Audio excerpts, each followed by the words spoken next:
Alvin, ang sundalo. Credit to the author. 200 hanggang 15. Ang mga pangalan po na nandito ay galing sa mga name generator. Kaya kung meron man pagkakatulad sa mga pangalan ng totoong tao o lugar, ito ay tunay na hindi sinasadya. Naniniwala ako na wala sa inyo ang may gustong mangyari sa inyong general, di ba? Bumaba ang tingin ni Alvin sa pulutong ng mga opisyal sa harap niya. Agad na tumahimik ang eksena dahil ang halos 70,000 opisyal ay tumahimik na. Sige. Lahat, ngayong araw, ako, si Alvin, ay magtatatag ng sulat militar dito. 3 araw mula ngayon, tiyak na lalabagan natin ang Southern Barbaric City at susuyuan ang lungsod ng kalaban para maghiganti para sa 10,000 plus patay na kapatid. Sa ilang sandali, ang boses ni Alvin ay bahagyang lumakas, at ang kanyang kahangahangang paraan ay tumagos sa kalangitan. Ang sinabi ni Alvin ay naging dahilan upang lumiwanag ang mga mata ng halos 70,000 opisyal. Ngayon ay hindi na sila nang ahas na tingnan ang batang ito na nakadamit ng violet. Ang kabataang ito ay isang figure na minsang nakapansin ng mga kapintasan sa loob ng mga taktika sa pakikidigma na binuo ni Juan. Sa pagpapatotoo ni Flynn sa bagay na ito, lubos silang naniwala dito. Kayong lahat, bumangon na. Magpagaling ng maayos at palakasin ang iyong lakas, dahil 3 araw mula ngayon, sinasalakay natin ang Southern Barbaric City at hinuhugasan ang ating kahihiyan. Ang boses ni Alvin ay biglang naging malakas at lubhang maimpluwensya. Swoosh! Swoosh! Swoosh! Swoosh! Swoosh!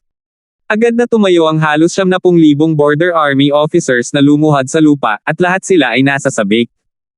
Hugasan mo ang kahihiyan natin. Hugasan mo ang kahihiyan natin. Sa ilalim ng napakaraming nasa sabik na mga sigaw, ang halos 70,000 mga opisyal ay umatras lahat. Sa sandaling ito, sa lahat ng naroroon, walang isa man sa kanila ang nang-ahas na tingnan ang naka-violet na kabataang nakatayo doon. Kung kaya niyang manatili sa loob ng Crimson Sky Kingdom, tiyak na siya ay magiging isang figure na tulad ng Divine Might Marquis sa hinaharap. Hindi, posible pa rin na malampasan niya ang Divine Might Marquis. Matapos makita ang lahat ng kanyang mga nasasakupan na hinikayat na umatras ni Alvin, si Andy ay bahagyang naantig, at ang kanyang mga mata ay nagpakita ng isang pakiramdam ng paggalang. Nakuha ng kabataang ito ang kanyang paggalang. Tumaas ang kilay ni Flynn habang umiiling at ngumiti. Bulong niya sa sarili, itong batang ito. Inagaw pa niya ang limelight ko. General He, paalisin mo ang ilang mga walang katuturang tao. Kung hindi, wala ako sa mood na makipag-usap sa inyong lahat ng mga taktika. Bumaba ang tingin ni Alvin sa figure ni Andy habang nagsasalita siya sa paraang hindi nagpapahiwatig ng isang bagay. Huwag kang mag-alala, kapatid na Alvin. Tumango si Andy at bumalik sa loob ng tent bago tumingin kay Juan. Young Master Go, aayusin ko kaagad ang isang kabayo para sa iyo. Mangyaring umalis. Kung ganoon ay bakit hindi mo bilasan at ayusin ito? Umirap si Juan. Ayaw na niyang manatili pa sa lugar na ito kahit saglit pa. Nais lamang niyang bumalik sa Imperial City at mamuhay bilang isang Young Master. Alvin, bagay ka talaga. Tumingin si Butch kay Alvin habang tumatawa at sinabing, hindi mo nakita ang mga ekspresyon ni General He at ng dalawang strategist. Ito ay kasing ganda ng kahanga-hanga. Gayunpaman, hindi mo sinabi sa amin na binalaan mo si Commander Nigel tungkol sa mga depekto sa planong binuo ni Juan. Hindi mo ba alam ang tungkol dito ngayon? Umiling si Alvin at tumawa. Tumingin si Ray kay Alvin. Matagal siyang nawala ng mga salita, ngunit sa wakas ay ang salitang, abnormal. Hindi nagtagal, lumitaw ang figure ni Juan sa harap ni Alvin. Naningkit ang mga mata ni Alvin. Humph! Malamig na winalis ni Juan si Alvin gamit ang kanyang tingin bago tumawa ng malamig. Alvin, huwag mong isipin na magpapasalamat ako sa iyo. At saka, huwag kang kampante. Tumingin ka sa salamin. Isang grade isang star mastermind department na estudyante lang na katulad mo ang gustong makaisip ng paraan para masira ang Southern Barbaric City. Hindi pa nagsasalita si Alvin nang hindi na makayanan ni Butch na manood. Tinuya niya si Juan. At least it's better than someone's trash tactic that led 10,000 plus soldiers to their death. I'm really curious, what would happen if His Majesty the Emperor was to know of this incident? Noon, kahit kayang protektahan ng Prime Minister ang buhay mo, hindi naman magaan ang parusa, di ba? Ikaw. Nagalit si Juan kay Butch hanggang sa malungkot ang kanyang mukha. Young Master Go, maaari ka nang umalis. Sa sandaling ito, narinig ang malamig at walang pakialam na boses ni Andy. Galit na sumulyap si Juan kay Butch, at pagkatapos na dumaan muli kay Alvin ang malamig niyang tingin, umalis siya. Bumaba talaga siya. Lumubog ang mukha ni Butch habang pinagmamasdan si Juan na umalis. Hindi naman talaga totoo iyon. Bahagyang ngumiti si Alvin na may misteryoso at hindi maarak na ekspresyon. Hindi nagtagal, magkabalikat na naglakad sina Alvin at Flynn papasok sa tent. Pumasok din si Andy at ang dalawa pang strategist. Sa kasalukuyan, si Alvin ay napapaligiran ng lahat ng nasa gitna. Para siyang maliwanag na buwan na napapaligiran ng mga bituin. Kapatid na Alvin, humihingi ako ng paumanhin sa nangyari noong isang beses. Tumingin si Andy kay Alvin na may taos-pusong ekspresyon. General He, hindi na kailangan nito. Nasabi ko na ngang naging prejudiced ka dahil sa pakikialam ng isang tao. Combined with my age, it's extremely difficult to convince someone. Umiling si Alvin na may mukha na puno ng pagwawalang bahala. Si kapatid na Alvin ay may ganoong epekto sa edad na ito. Tiyak na ikaw ay magiging isang figure na may walang kapantay na talento sa hinaharap, sabi ni Andy, bilang paghanga. General siya, hindi mo kailangang maging magalang sa akin. Let's get down to business. Mabilis na bumaba ang tingin ni Alvin sa modelo ng panlabas na layout ng Southern Barbaric City sa kanyang harapan. Sa isang iglap, ang mga mata ni Alvin ay kumikislap na may ningning ng karunungan, at itinuro niya ang iba't ibang punto sa modelo habang dahan-dahan siyang nagsasalita ng may kahangahangang paraan na tila kaya niyang gabayan ang kaharian tungo sa tagumpay. Ang mga estratehiya ng pagalis ng kahoy na panggatong mula sa ilalim ng palayok, paglusot sa isang hindi kilalang landas, ng 36 na mga pakana at ang diskarte ng paghiram ng mga palaso na may mga bangkang pawid, mula sa pag-iibigan ng 3 kaharian na ipinasa mula noong sinaunang panahon sa kanyang nakaraang buhay sa bansang Hua sa Earth, ay ikinwento niya ng detalyado ni Alvin, at ginamit nila ni Alvin, at ginamit nila si Alvin. Hindi nagtagal, lahat ng naruroon ay nahuhulog sa taktika na ginawa ni Alvin. Pagkaraan ng mahabang panahon. Pambihira. Tunay na pambihira. Lalo na itong diskarte ng manghiram ng mga palaso na may mga bangkang pawid. Ganap nitong gagamitin ang malawak na moat na iyon sa labas ng Southern Barbaric City. Ang aming mga busog at palaso ay hindi gaanong karami sa simula, kaya kung kami ay gagamit ng mga busog at mga palaso sa puwersahang pag-atake, maaari lamang namin itong mapanatili sa loob ng ilang sandali ngunit ngayon ay maaari na nating ganap na kunin ang kanilang mga palaso at gamitin ang mga ito. Si Andy ay nasa hukbo ng maraming taon at may mayaman na karanasan. Ang kanyang matalas na pangamoy ay nagsabi sa kanya na sa dalawang diskarteng ito na pinagsama, hanggat naiintindihan nila ang tamang timing, tiyak na malalampasan nila ang Southern Barbaric City. Nag-react din ang dalawa pang strategist, at tumingin sila kay Alvin habang nakayuko bilang paggalang. Si Kuya Alvin ay isang henyo. Malalim na sumulyap si Flynn kay Alvin dahil ang pagkabigla sa kanyang puso ay hindi mas mababa kaysa kay Andy at sa dalawang strategist. Bagamat nakita niya ang diskarte ni Alvin sa pagtawid sa ilog habang nililinlang ang kalangitan, hindi niya akalain na makakagawa pa rin si Alvin ng napakaraming pambihirang estratehiya. Bukod dito, ang 3 pambihirang diskarte na binanggit ngayon ni Alvin ay malapit na magkaugnay. Kasama sina Ray at Butch, lahat ng Star Mastermind students ay hindi makapaniwalang tumingin sa naka-violet na kabataang nasa harapan nila. Ngayon ay wala na silang ibang hinahangad kundi buksan ang utak ng kabataan at makita kung ano talaga ang nasa loob. Maging ang dalawang estudyante na orihinal na sumunod kay Juan at galit kay Alvin ay nagkatinginan at nakita ang paghanga sa mga mata ng isa't isa. Ang mga taktika na binuo ngayon ay isang malawak na balangkas lamang. At sa sandaling tayo ay nasa larangan ng digmaan, ang lahat ay dapat iakma ayon sa nagbabagong mga pangyayari. Hindi na nagulat si Alvin nang tingnan niya ang pagkagulat sa mukha ng lahat. Ang 36 na pukana ay isang kayamanan na ipinamana ng mga ninuno ng bansang Hua, at kung ito ay gagamitin ng maayos, hinding-hindi mawawala ang isang tao sa labanan. Naniniwala ako na sa pamamahala ni Brother Alvin sa labanan, tiyak na makakamit natin ang kumpletong tagumpay. Isang ngiti ang lumitaw sa mukha ni Andy, at ang kanyang tingin ay tila nasa sabik, dahil sa wakas ay makakapaghiganti na siya para sa 10,000 plus subordinate na kapatid na dumaan. Kung gayon ay aalis tayo 3 araw mula ngayon. Ang ating Crimson Worm Army ang mananagot sa sneak attack, ang iyong Border Army ang mananagot sa frontal assault. Tumango si Flynn habang ibinaba ang huling desisyon. Sa di inaasahang pagkakataon, sunod-sunod na umalis ang lahat. Pagkaraan ng 3 araw, sasalakayin nila ang Southern Barbaric City at hugasan ang kanilang kahihiyan. Pagbalik nila sa tent, tumingin si Butch kay Alvin habang nagtanong, "Alvin, ano ba ang nasa loob ng ulo mo?" Pag-alis ng kahoy na panggatong sa ilalim ng kaldero, pag-sneaking sa isang hindi kilalang daanan, at upang humiram ng mga palaso na may mga bangkang pawid.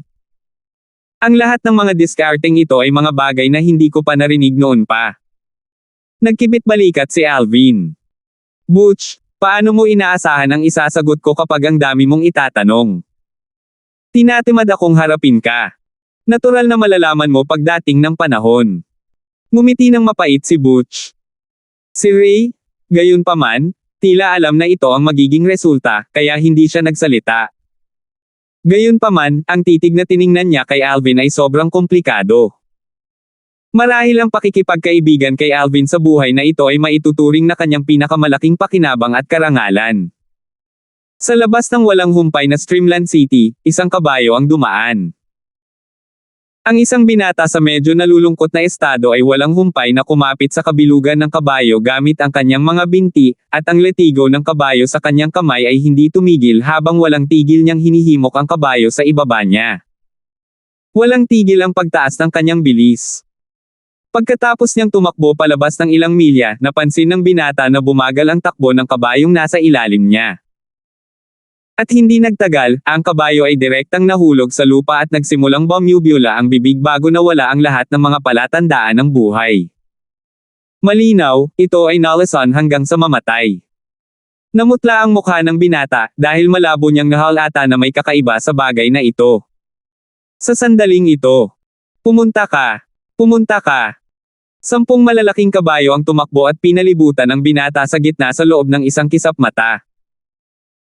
Nasa ibabaw ng 10 kabayo ang 10 nasa katanghaliang gulang na lalaki na nakasuot ng casual na damit, at kasalukuyan silang nakatitig sa binata na may malamig at walang pakialam na mga tingin habang ang kanilang mga mata ay kumikislap sa uhaw sa dugo na layuning pumatay. Kayong lahat. Kilala kita, isa kang kapitan mula sa hukbong hangganan. Kapitan ka rin. Pakiramdam ng binata ay parang pamilyar ang mga taong ito sa simula, at hindi nagtagal, naalala niya kung sino sila. Ang mga taong ito ay magalang na nakinig sa kanyang mga utos sa larangan ng digmaan kahapon nang utusan niya ang hukbo na umahan sa Southern Barbaric City. Young Master Go, kapag napunta ka sa impyerno, tandaan na humingi ng tawad sa 10,000 plus kong kapatid na namatay. Ang isa sa mga kapitan na nakilala ay itinuro ang kanyang malamig na tingin sa binata na parang nakatingin sa isang patay na tao. Kayong lahat. How dare you all? Anak ako ng Prime Minister, at lahat kayo ng ahas na hawakan ako. Ang binata ay si Juan. Hindi niya akalain na pagkatapos tumakas sa relentless Streamland City, makakaharap niya talaga ang isang Border Army officer na may balak na patayin siya. Ang kanyang ekspresyon ay lubhang hindi magandang tingnan. Ang anak ng Prime Minister. Ngumisi ang ibang kapitan. Kung hindi ka lang anak ng punong ministro, sa tingin mo kaya mo na bang umalis sa campsite namin? Kung hindi lang kami nag-aalala na Idewit ang general, sa tingin mo ba magiging napakabait namin para paalisan ka? Iyan ang buhay ng 10,000 katao. Nang matapos siyang magsalita, bahagyang naghisterya ang kapitan. You can't kill me. Can't kill me. If you don't kill me, I'll give you anything you want. Yaman at ranggo, mga grupo ng mga dilag, kaya kung ibigay ang lahat ng gusto mo. Natakot si Juan, talagang natatakot siya. Sa buong buhay niya, ito ang unang pagkakataon na bumangon ang pangamba at kawalan ng pag-asa sa kanyang puso. 210. Sa tingin mo ba, kahit anong maibigay mo sa amin ay makakabawi sa buhay ng 10,000 plus kong kapatid? Ang isa pang kapitan ay nagsalita na may malamig at walang malasakit na boses, at isang may sensinang hangarin sa pagpatay ang lumabas sa kanya. Kung may mangyari man sa akin, hindi ba kayong lahat ay natatakot na ang aking ama ay maghanap ng gulo sa inyong hukbo sa hangganan?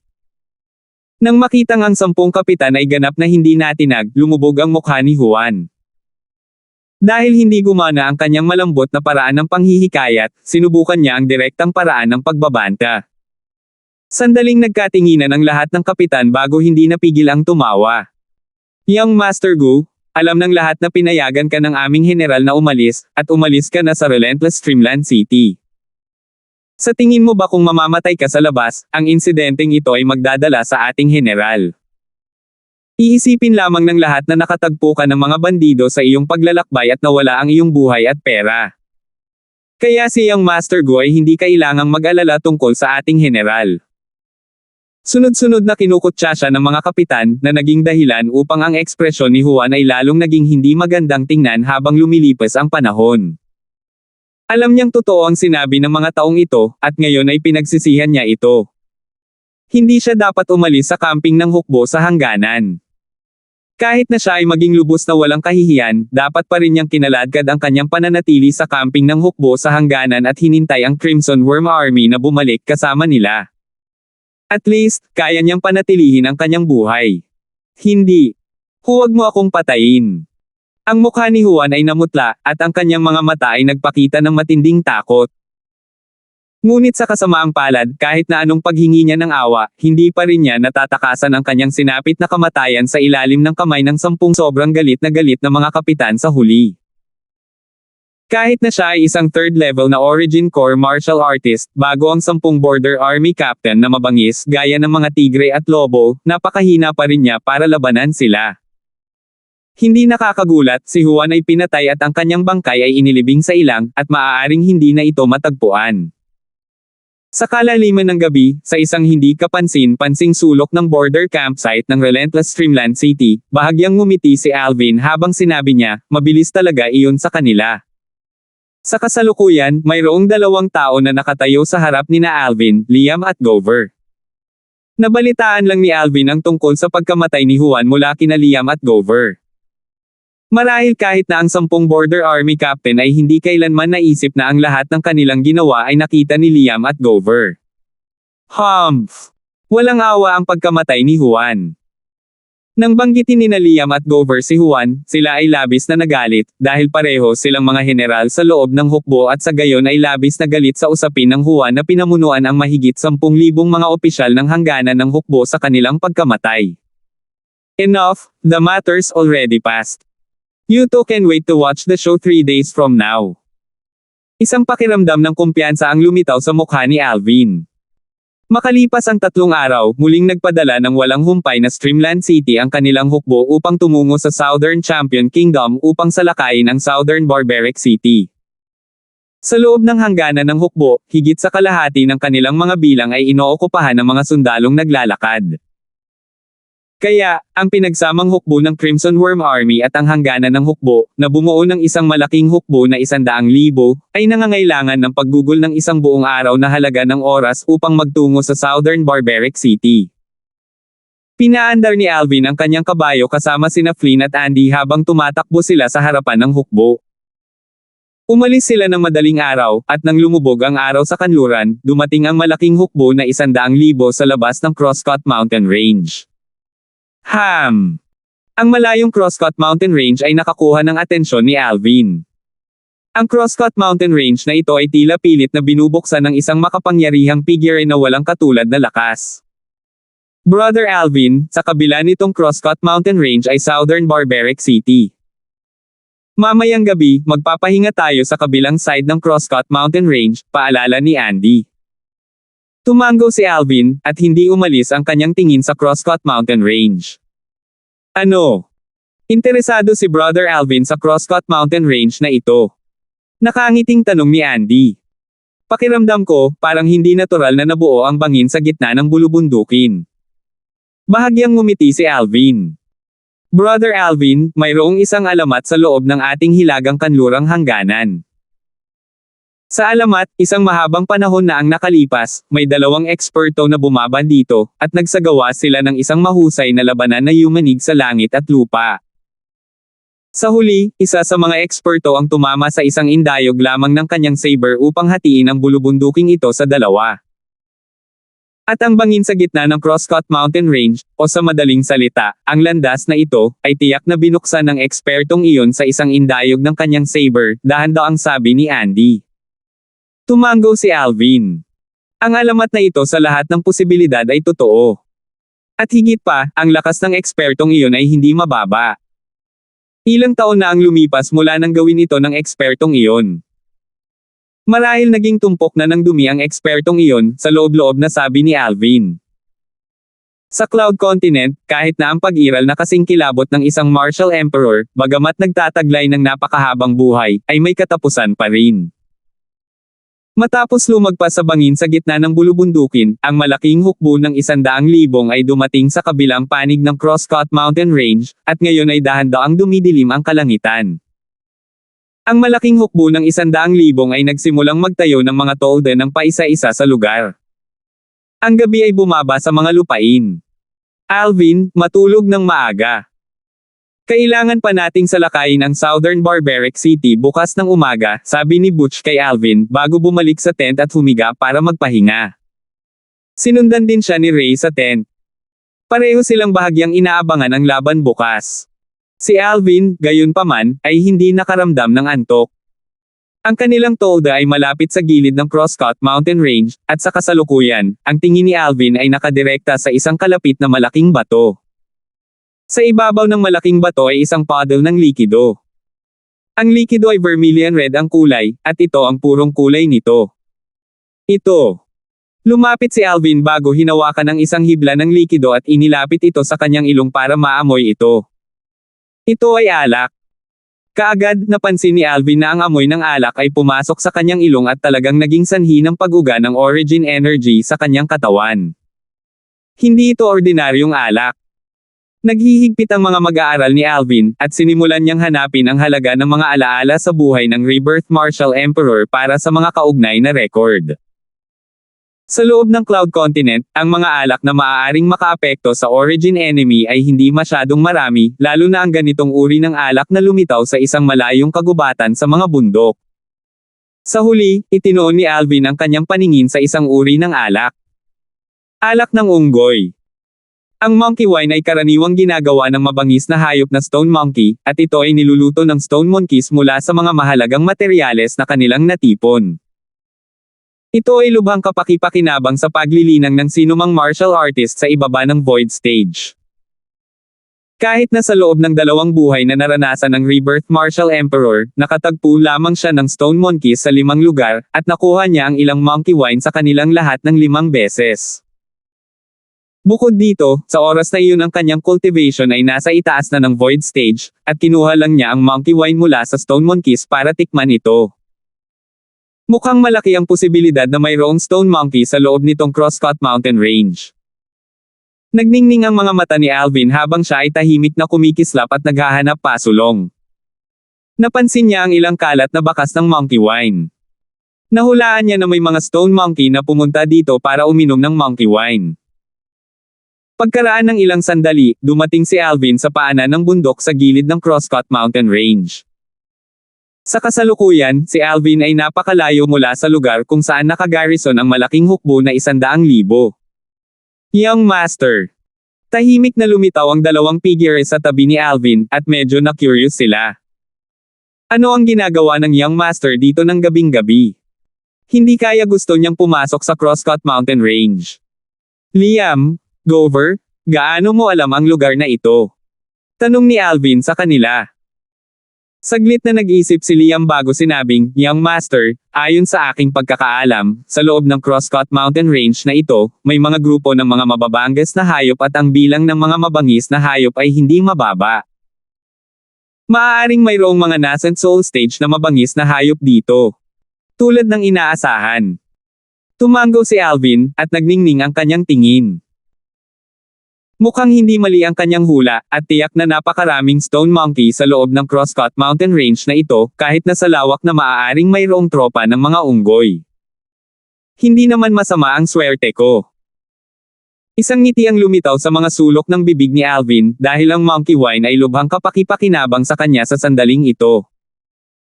Kung nakakuha siya ng monkey wine, magiging kumpiyansa siya na direktang makapasok sa ika-9 na antas ng core formation stage. Kahit na ang pagpasok sa origin core stage ay hindi mangangailangan ng maraming oras. Liam, Gover, sumama ka sa akin. Ang buong katawan ni Alvin ay nag-flash out na parang nag-transform sa isang walang katulad na tulad na espiritong ahas sa sandaling matapos siyang magsalita. Direkta niyang pina-flash ang Crosscut Mountain Range. Kahit na hindi alam ni Liam at Gover kung bakit magiging interesado si Alvin sa Crosscut Mountain Range, sinundan pa rin nila siya. Ang kanilang tungkulin ay protektahan si Alvin. Natural na nakatagpo sila ng maraming mabangis na hayop at mabangis na hayop sa pagpasok sa Crosscut Mountain Range, ngunit madali silang napatay ng 3 grupo ni Alvin. Pagkatapos nilang magpatuloy sa pagpasok ng mas malalim, hindi na nila makita ang mga ligaw na hayop.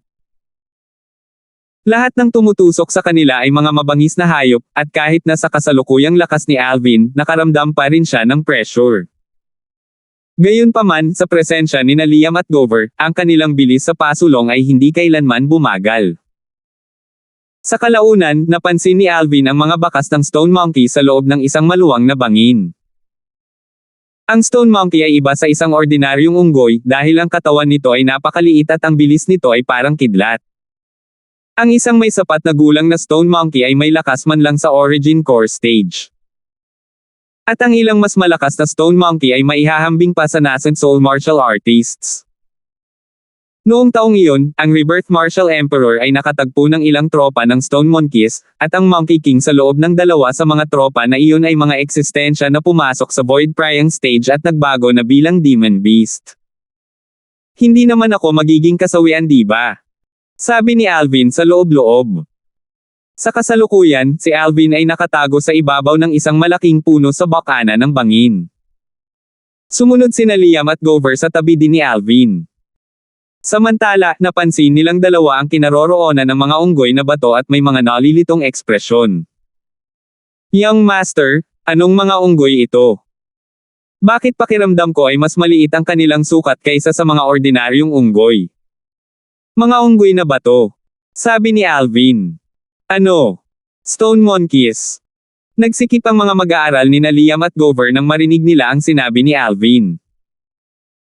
Bagamat hindi pa sila nakakita ng stone monkey dati, nakarinig sila ng maraming chismis na may kaugnayan sa stone monkeys. Ang stone monkeys ay mabangis na hayop, at higit sa lahat, alam nila kung paano gumawa ng isang uri ng spirit wine na tinatawag na monkey wine. Kung ang ganitong uri ng spirit wine ay inumin ng isang martial artist sa ibaba ng void prying stage, ito ay magiging lubhang kapaki-pakinabang sa kanyang cultivation, at kapag mas mababa ang cultivation, mas malaki ang benepisyo. Gaya ng martial artist sa core formation stage, malamang na direktang makapasok siya sa 1 o 2 level pagkatapos uminom ng monkey wine. Hindi ko kailanman naisip na mayroon talagang stone monkeys na umiiral sa loob ng Crosscut Mountain Range. Bukod dito, sila ay mahusay na nakatago. Nagniningning ang mga tingin ni Liam at Gover habang naiisip nila ang tungkol sa monkey wine sa kanilang isipan. Huwag kang pabaya. Base sa aking kasalukuyang obserbasyon, mayroong isang tropa ng stone monkey sa loob ng bangin na ito. At maaaring mayroong monkey king sa gitna nila. Seryoso ang mukha ni Alvin dahil hindi siya masyadong optimistic tulad ni Liam at Gover. Monkey King. Malinaw, walang masyadong alam sina Liam at Gover tungkol sa stone monkeys. Ang isang Monkey King ay maaaring isang mabangis na hayop, ngunit ito rin ay maaaring isang demon beast. Kahit na ito ay isang mabangis na hayop, ito ay talagang magiging isang pag-iral sa parehong antas ng isang half-step void stage na martial artist, dahan-daang sabi ni Alvin. 211. Demon Beast. Half-step void stage. Nagsikip ang mga mag-aaral ni Liam at Gover nang marinig nila ang sinabi ni Alvin, at ang kanilang mga mukha ay puno ng pagtataka. Ang isang demonyong hayop ay walang duda na maihahambing sa isang tunay na void stage powerhouse. Hindi pa banggitin ang isang demonyong hayop na Monkey King, kahit na ito ay isang half-step void stage Monkey King, hindi pa rin ito isang pag-iral na maaari nilang labanan.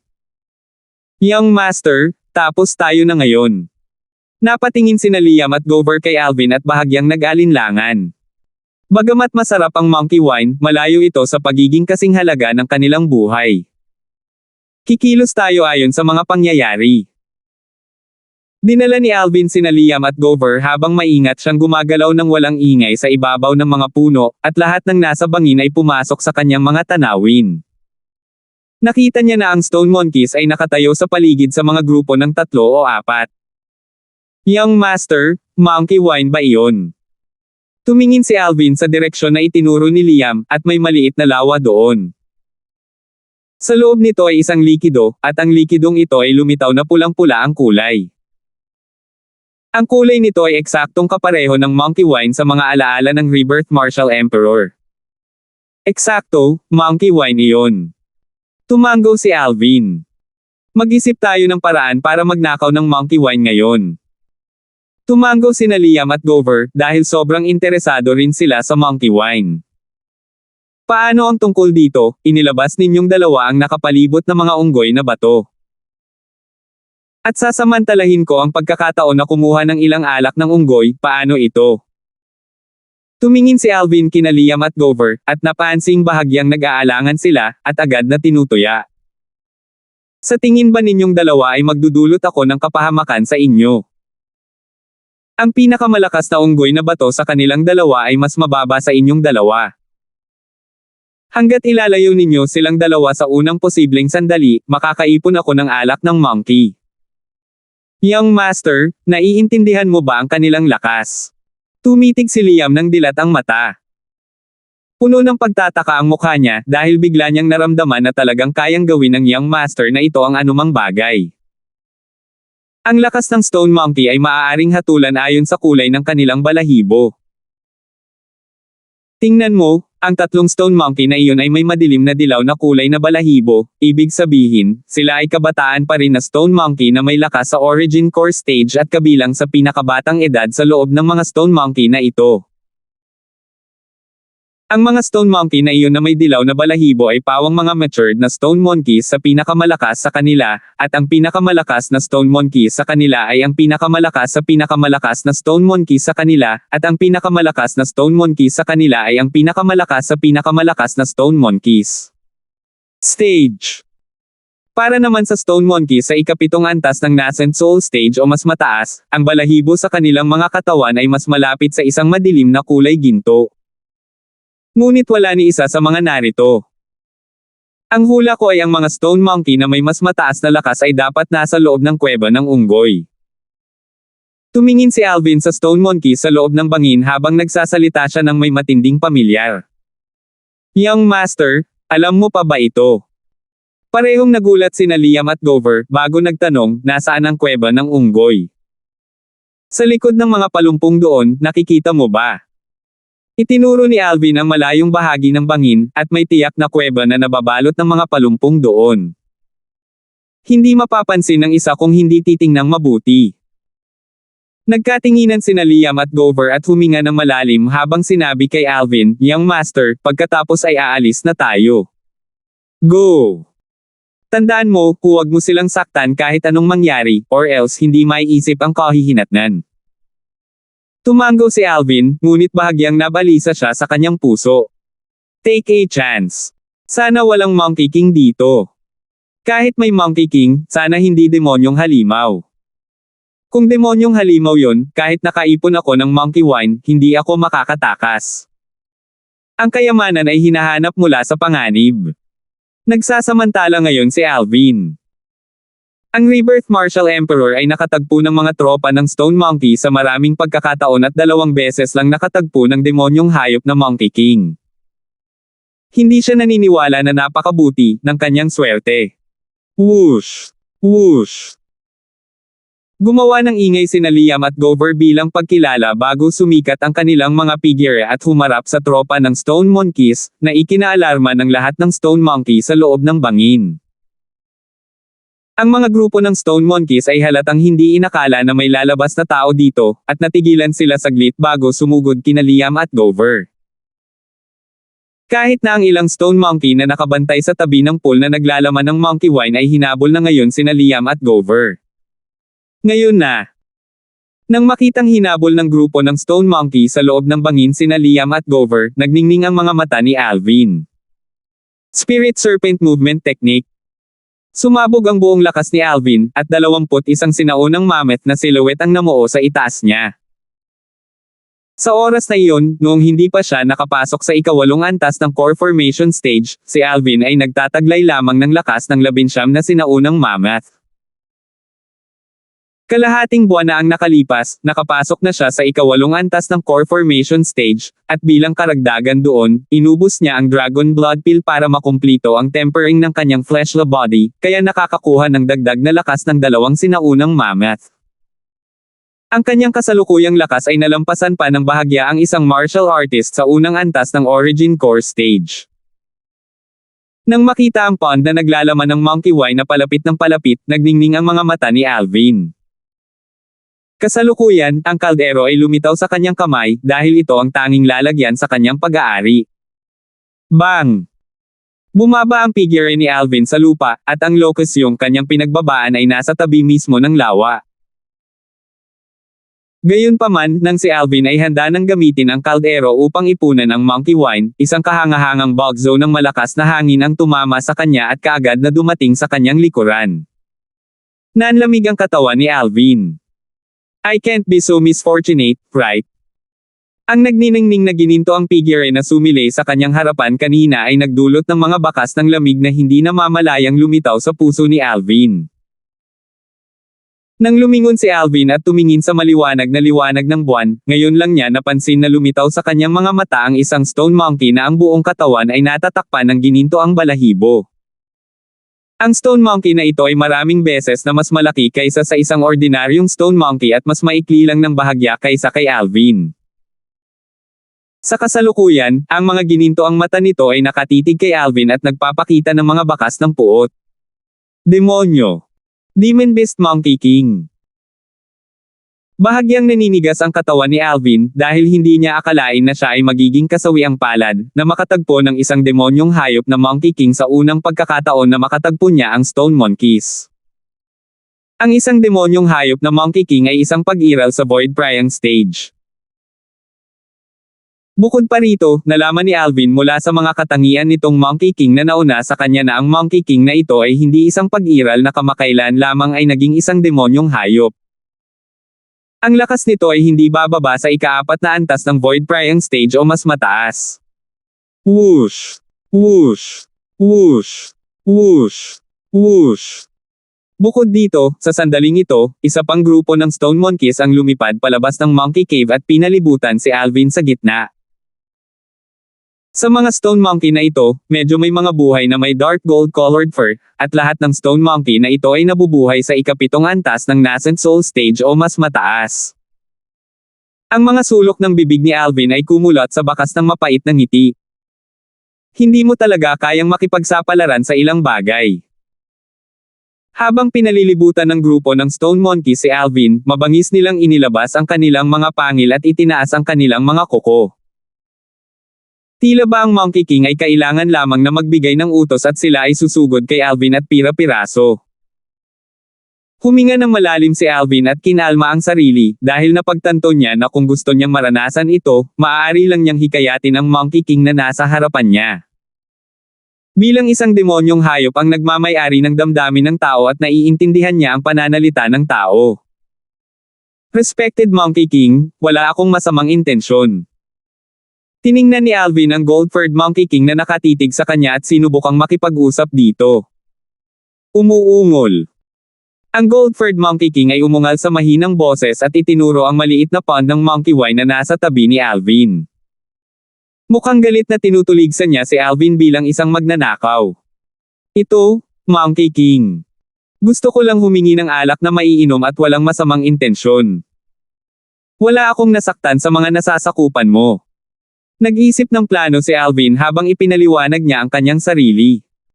Naramdaman ni Alvin ang pagputok ng kapeitan sa kanyang puso. Kailan pa siya nagsalita ng ganito kababa? At ito ay patungo sa isang unggoy.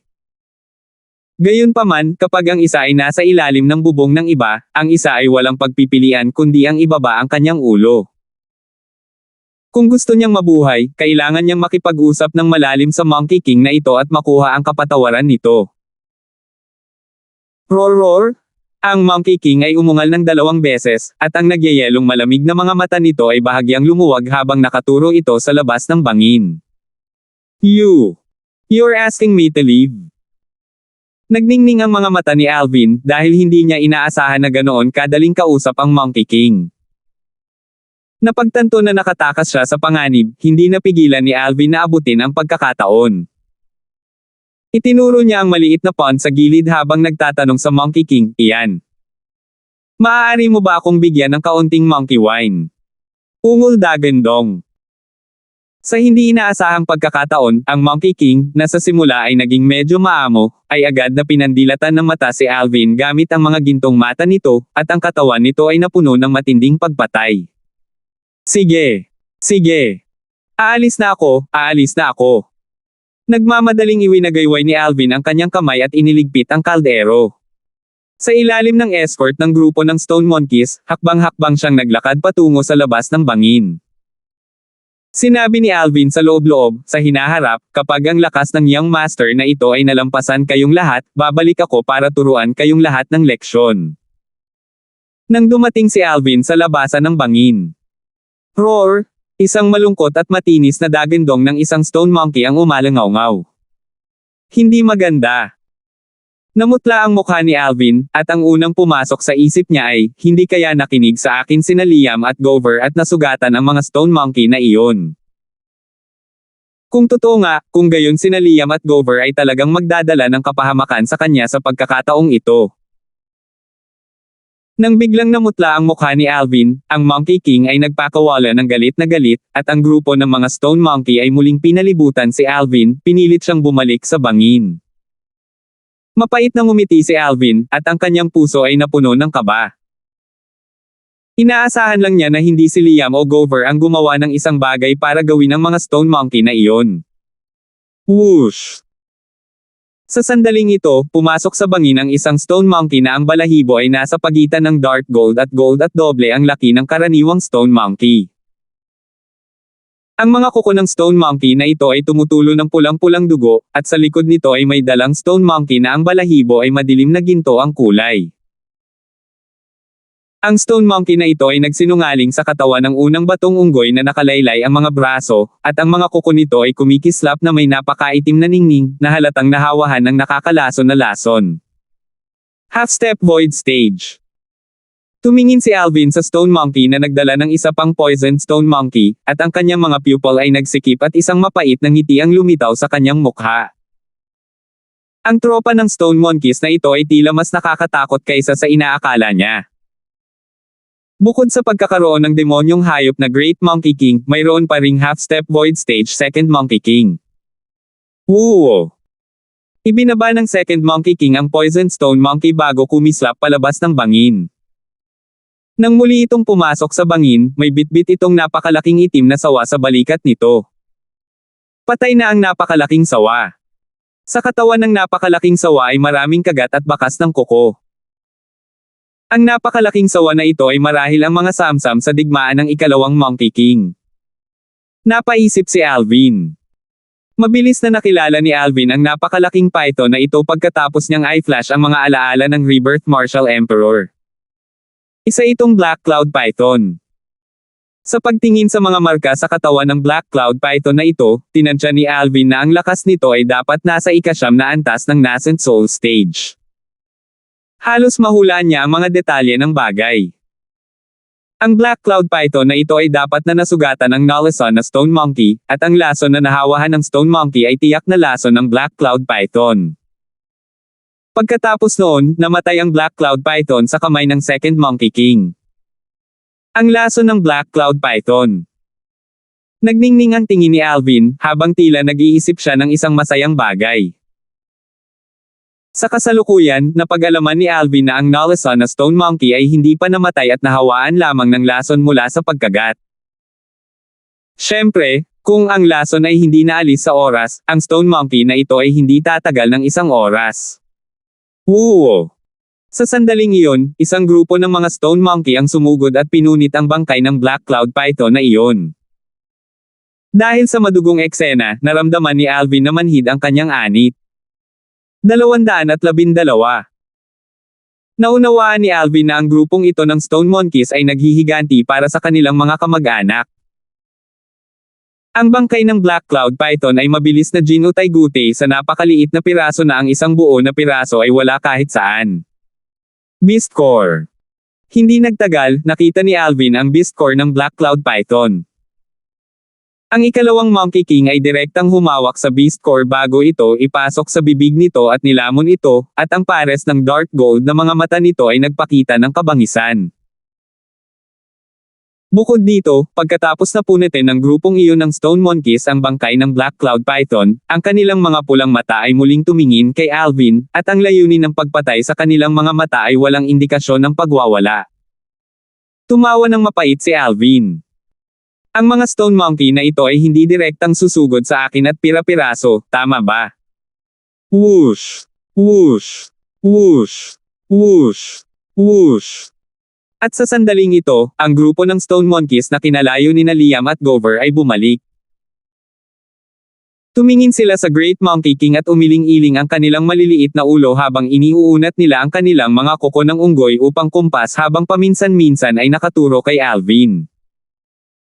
Bagamat hindi naiintindihan ni Alvin ang kanilang mga kilos, maaari niyang hulaan na ang mga Stone Monkey na ito ay dapat mag-ulat tungkol kay Liam at Gover sa Great Monkey King.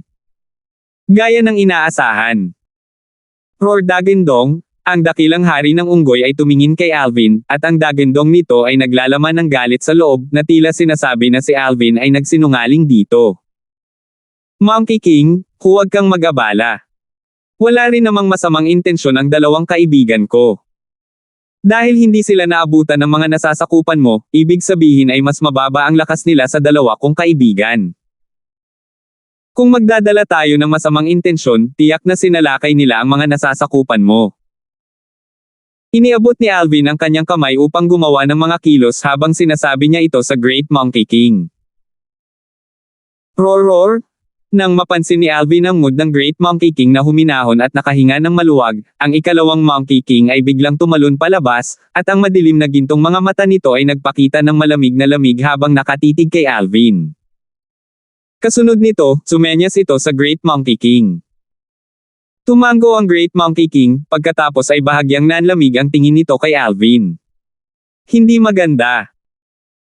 Bumilis ang tibok ng puso ni Alvin, at napansin niya ang isang kahangahangang layunin ng pagpatay na lumabas sa katawan ng ikalawang Monkey King bago ito direktang sumugod sa kanya. Kaya ko siyang iligtas. Sa sandaling sinuntok siya ng ikalawang Monkey King, nagmamadaling binitawan ni Alvin ang kanyang trump card, iniabot ang kanyang kamay upang ituro ang may lason na Stone Monkey. Umuungol. Ang dakilang hari ng unggoy ay umungal sa mahinang boses, at sa halos isang kisap mata, tumayo ito sa harap ni Alvin, na hamarang sa pag-atake ng ikalawang hari ng unggoy. Nararamdaman ni Alvin na ang mga damit sa kanyang likod ay basang-basa sa pawis. Ngayon lang, malapit na siyang mamatay. Roar Dagendong, ang dakilang hari ng unggoy ay umungal sa mahinang boses kay Alvin, at ang nagyayelong gintong mga mata nito ay nagpakita ng bakas ng pagtatanong. Hindi mo na kailangang pagdudahan ito, ako ay isang alchemist. Alchemist, maunawaan. Binawi ni Alvin ang kaldero mula sa kanyang spatial ring at umiling sa harap ng Great Monkey King. Sa orihinal, hindi umaasa si Alvin sa Great Monkey King na mauunawaan. Ngunit sa hindi inaasahan, ang dakilang haring unggoy ay nag-alinlangan saglit bago tumango. Tumango si Alvin at inilibot ang kanyang tingin sa grupo ng mga Stone Monkey na nakapaligid sa kanya bago sinabi sa Great Monkey King, kung gayon, ayos lang. Sige, hilingin sa iyong mga nasasakupan na umatras. Mag-purify ako ng medicinal pill para sa iyong paksa. Roar Dagendong, ang dakilang Monkey King ay umungal sa mahinang boses ng 2 beses. Sa pagkakataong ito ay nakadirekta ito sa tropa ng mga unggoy. Sa ilang sandali, tila nalaman ng tropa ng mga unggoy mula sa Great Monkey King na nagawang iligtas ni Alvin ang kanilang mga kamag-anak, kaya nagmamadali silang umatras, at bahagyang lumuwag ang kanilang pulang-pulang mata. Nakahinga ng maluwag si Alvin, at sa ilalim ng mga tingin ng grupo ng Stone Monkeys, sinimula ni Alvin na linisin ang medicinal pill. Kung ang usapin ngayon ay kakalat, kung gayon ay ganap na akong nakagawa ng kasaysayan sa mga alchemist. Paggawa ng ika-4 na antas ng Void Prying Stage o sa itaas ng demonyong hayop na Monkey King, isang half-step Void Stage Monkey King, at isang grupo ng Stone Monkeys ay nanunood sa akin na nagpino ng isang medicinal pill. Bukod sa akin, sino ang maglalakas loob na gumawa ng ganoong gawain? Sa sandaling ito, isang bakas ng kasiyahan ang lumitaw sa puso ni Alvin. Para bang tuluyan na niyang nakalimutan na nagpipino siya ng isang gamot na tableta sa harap ng napakaraming Stone Monkey para mabuhay. Sa kabutihang palad, ang Black Cloud Python ay isa lamang mabangis na hayop, at ang lason nito ay hindi gaanong halaga. Ang isang grade 9 na spirit cleansing pill ay sapat na upang ganap na maalis ang lason mula sa mga ugat, naisip ni Alvin habang inilalabas niya ang isang tumpok ng mga gamot mula sa kanyang spatial ring. Noong araw na iyon, nang pinuhin ni Alvin ang isang grade 9 na spirit cleansing pill para sa senior marquee ng Divine Might Marquee Estate, nanatili ang ilan sa mga materyales na panggamot, at hindi niya inaasahan na gagamitin ang mga ito dito. Mukhang kailangan kong maghanda ng ilang mga panggamot na materyales para sa spirit cleansing pill sa hinaharap, dahil nailigtas nito ang aking buhay sa isang kritikal na sandali. Maiisip ni Alvin kung paano kung wala siyang mga panggamot na materyales para sa grade 9 na spirit cleansing pill sa kamay ngayon, ang kanyang katapusan ay tiyak na magiging katulad ng Black Cloud Python. Nandito si Alvin na masayang nagpino ng isang grade 9 na spirit cleansing pill, samantalang sina Liam at Gover ay nagtatago sa labas ng bangin na may mga ekspresyon ng pagkabalisa. Bakit hindi pa lumalabas si Young Master? Maghintay ka pa. Parang hindi pa nandali ang tao ang Young Master. Tahimik lamang na naghihintay sina Liam at Gover sa paghihirap. Makalipas ang 2 oras. Whoosh! Whoosh! Whoosh! 3 grade 9 na spirit cleansing pills ang lumipad palabas ng medicinal cauldron at nahuli ni Alvin ang kanyang kamay. Lumapit si Alvin sa may lason na Stone Monkey. Kasalukuyang malamig ang katawan ng Stone Monkey na ito. Itim na itim ang kutis nito na parang natatakpan ng patong ng maitim na ulap. Tinulungan ni Alvin ang Stone Monkey na ibuka ang bibig nito at pinakain ito ng grade 9 na spirit cleansing pill. Kasunod nito, inilagay ni Alvin ang kanyang kamay sa likod ng Stone Monkeys. Handa siyang gamitin ang kanyang origin energy para tulungan ang Stone Monkey na matuno ang nakapagpapagaling na lakas ng spirit cleansing pill. Umuungol. Nanlamig ang mga mata ng ikalawang Monkey King nang makita ang eksenang ito, at umindayog ang katawan nito, tila gustong atakihin si Alvin. Roar! Pinatigil ng dakilang hari ng unggoy ang ikalawang hari ng unggoy, dahil halatang napagtanto nitong si Alvin ay walang masamang hangarin sa unggoy na bato na iyon. Matapos makitang gumaling ang kutis ng Stone Monkey at matiyak na ang lason na kumalat sa kuko ng mga unggoy ay nalinis, si Alvin ay nakahinga ng maluwag. Tagumpay. Wuo. Samantala, ang Stone Monkey na inalis ang lason nito sa tulong ni Alvin ay nagising, at ang madilim nitong gintong mga mata ay kumikislap ng may banayad na ningning nang tumingin ito kay Alvin. Okay na ngayon. Ngumiti si Alvin sa Stone Monkey at inalalayan ito. Kasama ang ikalawang Monkey King, ang lahat ng Stone Monkeys ay naglabas ng nasa sabik na dagandong nang makita nilang gumaling ang kanilang mga kamag-anak. Ang mga dagandong na ito ay narinig ni Liam at Gover, na nagtatago rin sa labas ng bangin. Gover, ang dagandong ng mga Stone Monkey na ito ay tila labis na nasa sabik. Tumingin si Liam kay Gover na may nalilitong ekspresyon. Bakit ka nakatingin sa akin? Parang hindi ko alam. Inilibot ni Gover ang kanyang mga mata kay Liam bago sinabi, sa pag-aalala, nagtataka ako kung kumusta na ngayon ang Young Master. Huwag kang mag-alala, ang Young Master ay tiyak na pinagpala ng mga Diyos, dahil siya ay isang mabuting tao. Kahit na sinabi ito ni Liam, puno ng pag-aalala ang kanyang mukha. Sa loob ng bangin. Matapos tulungan ni Alvin ang Stone Monkey na iyon na alisin ang lason, bukod sa pag-aalis ng puot na nararamdaman ng Stone Monkeys sa kanya, ang Great Monkey King na iniunat ang kanyang kuko upang ituro ang kalapit na maliit na pond na puno ng monkey wine, na halatang sinasabi kay Alvin, huwag mag-atubiling uminom ng alak hanggat gusto mo. Nagsimulang tumawa si Alvin. Ang Great Monkey King na ito ay medyo matino. Nang malapit nang gamitin ni Alvin ang kaldero para kunin ang monkey wine. Woo! Ang Stone Monkey na nalasan kanina ay sumigaw kay Alvin, pagkatapos ay naging isang madilim na after image habang sumusugod sa Monkey Cave. Nang muli itong lumabas sa kuweba, naglabas ito ng long kasama nito, at ipinasa kay Alvin habang tumatango-tango na parang tao. Salamat! Tinanggap ni Alvin ang long at ngumiti sa Stone Monkey. Pero sa puso niya, hindi niya maiwasang mapabuntong hininga dahil sa emosyon. Ilang sandali pa, siya ay natakot pa rin, ngunit sa sandaling ito, natamo niya ang gantimpala ng kanyang mga paghihirap. Hindi na niya kailangan pang nakawin ang monkey wine, dahil direktang pinayagan siya ng Great Monkey King na siya mismo ang kumuha nito. Inipon ni Alvin ang isang buong long na puno ng monkey wine at inilagay ito sa loob ng kanyang special ring bago tumayo at tumingin sa Great Monkey King. Tumango ang Great Monkey King sa kanya, at ang gintong mga mata nito ay nagsiwalat ng banayad na ningning. Itago ang dalawang medicinal pill na ito. Kung ang isa sa iyong kamag-anak ay nalasan sa hinaharap, hilingin sa kanila na ubusin ito. Ipinasa ni Alvin ang dalawa pang grade 9 na spirit cleansing pill sa Great Monkey King. Woo! Ang mga titig ng ibang Stone Monkeys ay lumiwanag, dahil nasaksihan nila ang epekto ng medicinal pill kanina at alam nila ang halaga ng medicinal pill. Sa ilang sandali, napansin ni Alvin na ang lahat ng iba pang Stone Monkey, kabilang ang Second Monkey King, ay talagang yumuko sa kanya na parang mga tao.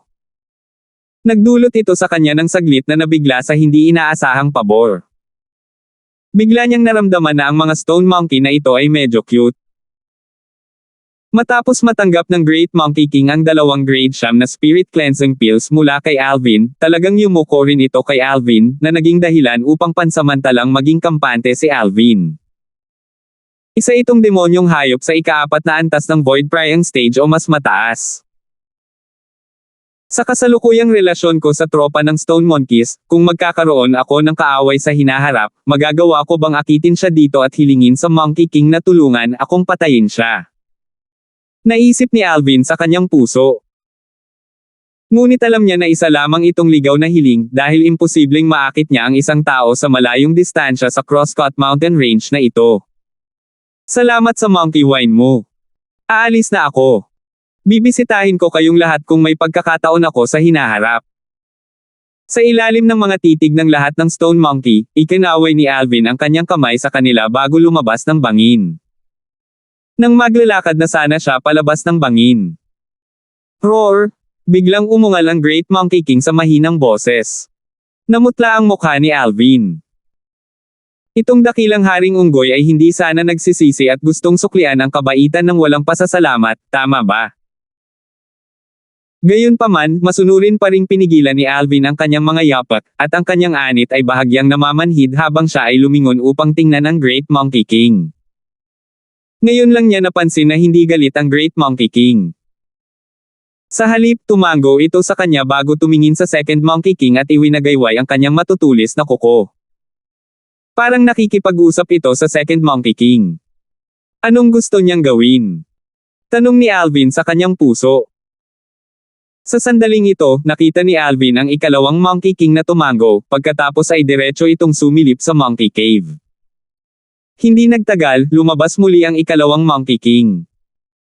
Sa loob ng kamay nito ay isang maliit na long, at ipinasa nito ang maliit na long sa Great Monkey King. Hinawakan ng Great Monkey King ang maliit na long habang ito ay naglalakad patungo kay Alvin, at ipinasa nito ang maliit na long kay Alvin. Ito ba? Curious na binuksan ni Alvin ang maliit na long, dinala ito sa kanyang ilong, at inamoy ito. Agad na sumalubong sa kanyang ilong ang masangsang na amoy ng alak. Swoosh!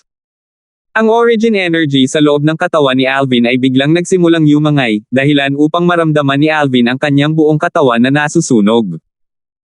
Siya ay dinaig sa isang pagsabog ng kakulangan sa ginhawa. 9 Dragon's War Sovereign Technique, Raging Python Form.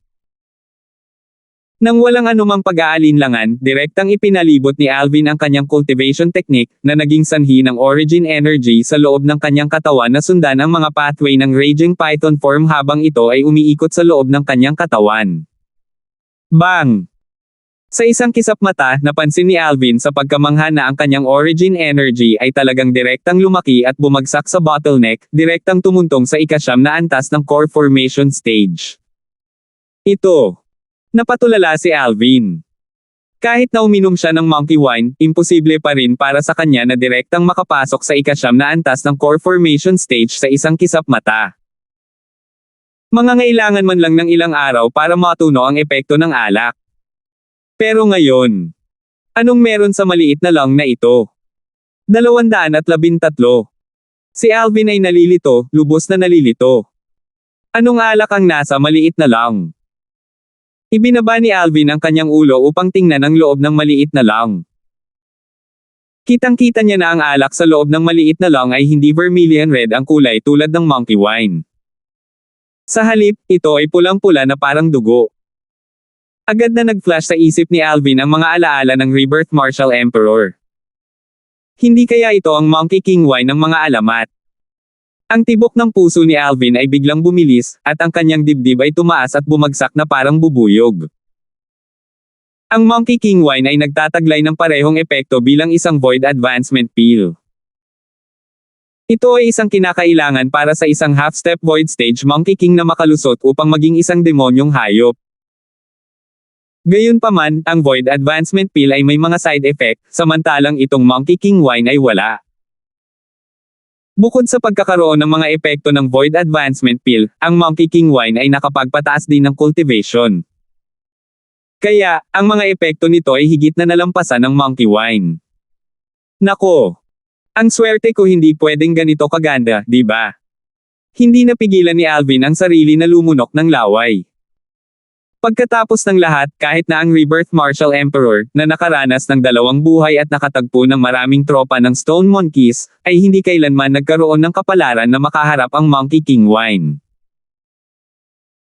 Dahil sa sandaling matagumpay na natimpla ang Monkey King wine, isang half-step void stage na Monkey King ang iinom nito sa unang posibleng sandali upang sumailalim sa pagbabagong anyo sa isang demonyong hayop. Ang Monkey King wine ay isang bagay na isang Monkey King lang ang marunong magtimpla. Kung hindi sa sarili nitong kusang loob, kung gayon kahit gaano kabigat ang pagsubok sa pagkakaroon, imposibleng pilitin ang Monkey King na magtimpla ng Monkey King wine. Ang Monkey King wine ay isang bagay na narinig lamang ng Rebirth Martial Emperor. Para sa kapakanan ng Monkey King Wine of Legends, minsan pang ang ginamit ng Rebirth Martial Emperor ang kanyang martial prowess para pilitin ang isang Monkey King na magtimpla nito. Gayunpaman, ang Monkey King na iyon ay mas gugustuhin pang mamatay kaysa magtimpla ng Monkey King Wine para sa Rebirth Martial Emperor. May isip kung gaano kabuti ang swerte ni Alvin. Ang Monkey King wing ay isang bagay na maaaring matagpuan ng swerte ngunit hindi hinanap. Hindi nagtagal, napansin ni Alvin na ang ikalawang Monkey King ay kasalukuyang walang magawang nakatingin sa maliit na lang sa kanyang kamay, at halatang medyo ayaw nitong humiwalay dito. Malamang, ang Monkey King wine na ito ay isang bagay na inihanda niya upang makalusot upang maging isang demonyong hayop. Gayunpaman, hindi ito pinansin ni Alvin dahil ang Monkey King wine ay isang bagay na matatagpuan sa swerte ngunit hindi hinanap sa kanya. Ngunit sa isang Monkey King, hanggat gumugol ito ng ilang oras, mas makakapagtimpla ito. Mukhang nakuha ko na ang tunay na pagkakaibigan nitong tropang Stone Monkeys. Alam ni Alvin sa kanyang puso na ang magagawa sa Monkey King na ilabas ang Monkey King wine na ibibigay bilang regalo ay, sa isang tiyak na antas, na nagpapakita na siya ay itinuturing na hindi isang tagalabas ng tropa ng Stone Monkeys. Salamat! Bahagyang ngumiti si Alvin sa Great Monkey King, pagkatapos ay iniligpit niya ang Monkey King wine bago nagmamayabang palabas ng bangin sa ilalim ng mga tingin ng tropa ng Stone Monkeys. Lahat ng kinaharap niya kanina ay naging sanhi ng pakiramdam ni Alvin na para siyang nananaginip, dahil ito ay tunay na nakakapintig ng puso. Gayunpaman, sa pangkalahatan, ang kanyang mga natamo ay napakalaki. Isang bakas ng ngiti ang lumitaw sa mga sulok ng bibig ni Alvin. Young Master. Matapos lumabas si Alvin sa bangin, lumitaw sina Liam at Gover, at pareho silang natulala nang makita nilang maayos si Alvin. Young Master, hindi ka inatake ng tropa ng Stone Monkeys na iyon. Napansin nila kanina na si Alvin ay nagmamayabang palabas ng bangin at hindi tumatakas. Woo! Biglang napansin ni Liam at Gover na isang Stone Monkey ang tumalon sa isang puno mula sa loob ng bangin at iniabot ang kamay nito para kumaway kay Alvin na parang tao. Iyon mismo ang Stone Monkey na nalasan kanina. Kasunod nito. Whoosh! Whoosh! Whoosh! Whoosh! Whoosh! Ang siksik na tropa ng mga unggoy ay lumipad palabas ng bangin upang bumaba sa mga puno sa labas ng bangin, at sabay silang kumaway kay Alvin. Ito. Agad na natakot sina Liam at Gover. Sino ang makapagsasabi sa kanila kung ano ang eksaktong nangyayari? Bakit ang mga Stone Monkey na ito, na walang katulad na mabangis at walang humpay na humahabol sa kanila, ay kumilos na parang mga kuting sa harap ng kanilang Young Master? Bukod dito, napansin nila na sa gitna ng mga Stone Monkey na ito, walang kulang sa pagkakaroon ng dark gold-colored fur. Ayon sa sinabi ng Young Master kanina, ang mga Stone Monkey na ito ay pawang nabubuhay sa ikapitong antas ng Nascent Soul Stage o mas mataas. Kaya, bawat isa sa mga Stone Monkey na ito ay nagtataglay ng lakas na hindi mas mababa kaysa sa kanila. Pareho na lang nilang naramdaman na namamanhid ang kanilang anit.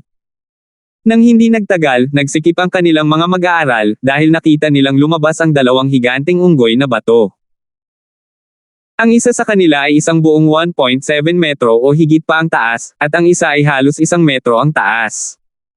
Kung ikukumpara sa iba pang Stone Monkeys na hindi man lang kalahating metro ang taas, sila ay mga higanti sa mga dwarf.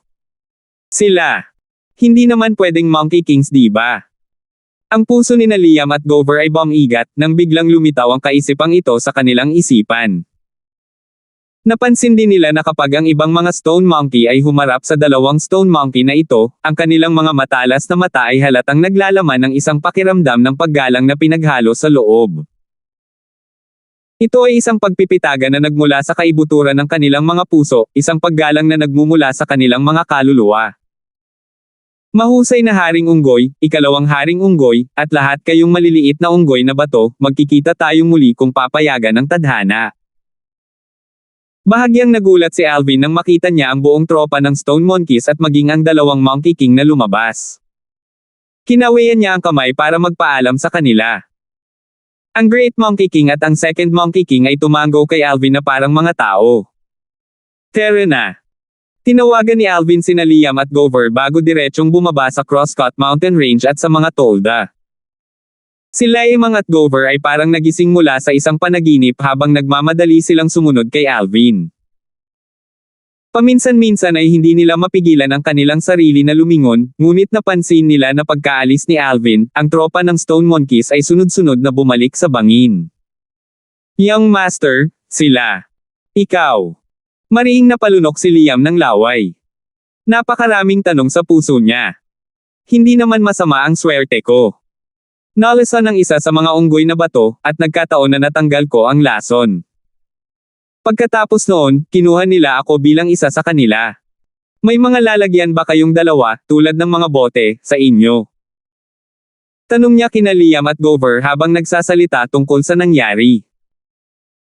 Natural na mahulaan nilang dalawa kung ano ang balak ni Alvin, at nagniningning ang kanilang mga titig nang mag-withdraw sila ng isang bote ng tableta, dahil ito lang ang mga lalagyan na mayroon sila. Tinanggap ni Alvin ang mga bote ng tableta at binawi ang malaking lung na naglalaman ng monkey wine, pagkatapos ay pinuno niya ng monkey wine ang kanilang mga bote ng tableta.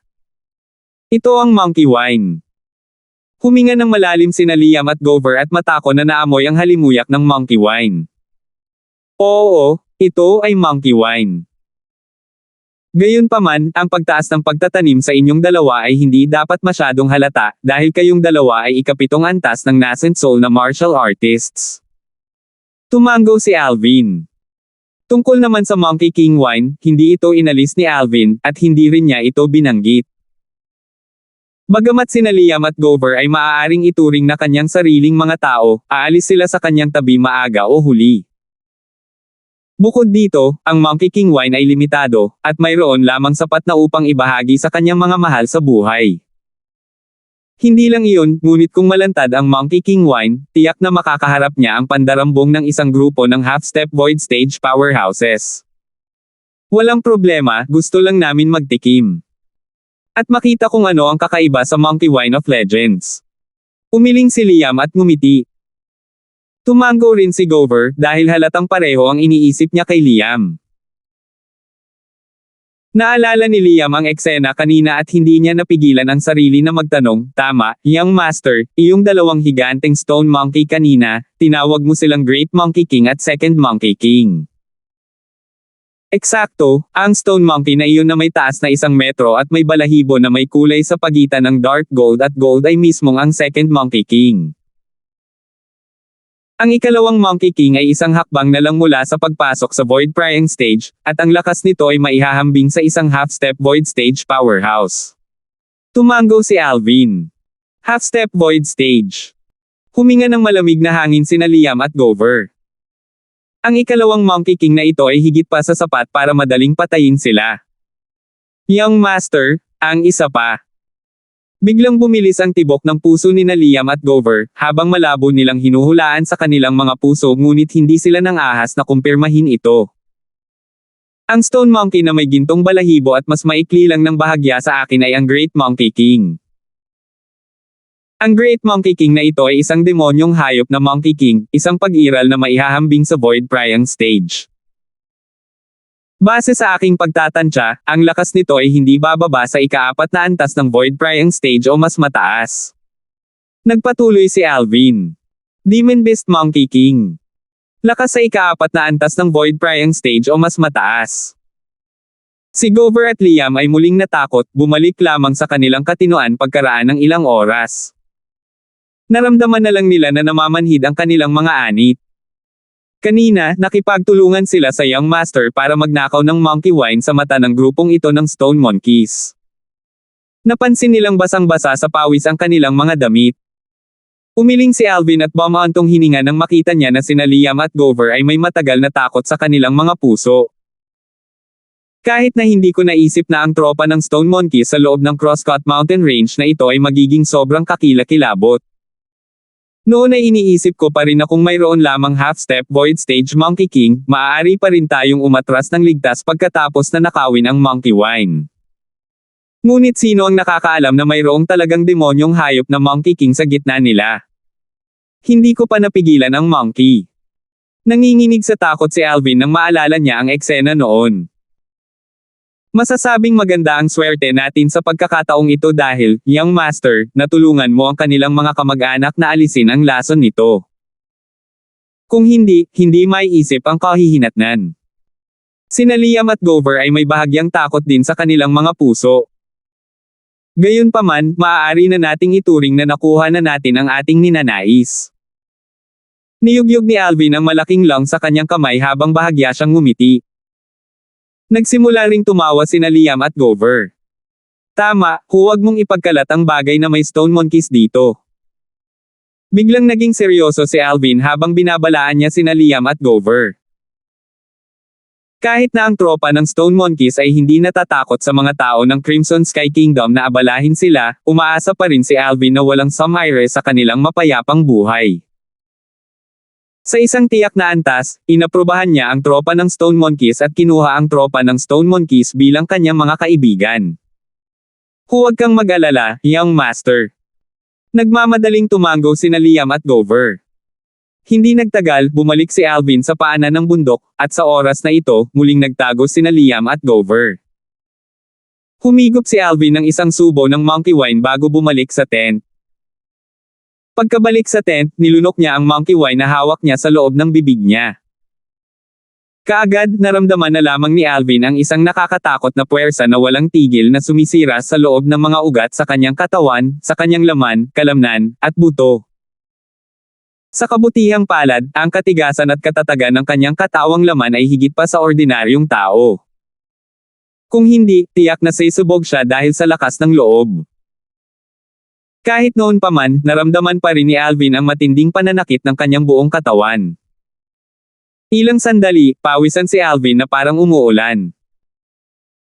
Huminga ng malalim si Alvin at hindi nang ahas na mag-alinlangan kahit kaunti habang nagmamadaling i-circulate ang Raging Python Form Mental Cultivation Method ng Nine Dragons War Sovereign Technique.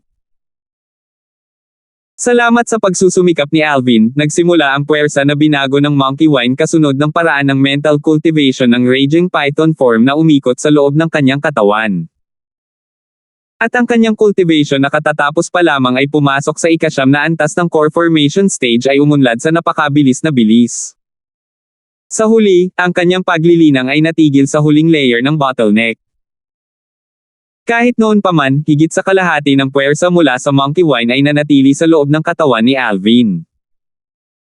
Halos nakalimutan ko na hindi ko pa nauubos ang Dragon Blood Pill para kumpletuhin ang Raging Python Form's final tempering ng fleshly body para sa ika-9 na antas ng core formation stage. Kung hindi, tiyak na direktang nakacharge ako sa mga tanikala ng ika-9 na antas ng core formation stage at sabay-sabay na pumasok sa origin core stage. 214. Habang nag-iisip siya hanggang sa puntong ito, sumigla ang mood ni Alvin. Gayunpaman, hindi siya nagmamadaling magpino ng Dragon Blood Pill dahil ang pansamantalang tent na kinaroroonan niya ay walang masyadong espasyo. Hindi naman siya pwedeng lumabas ng tent at magpino, di ba?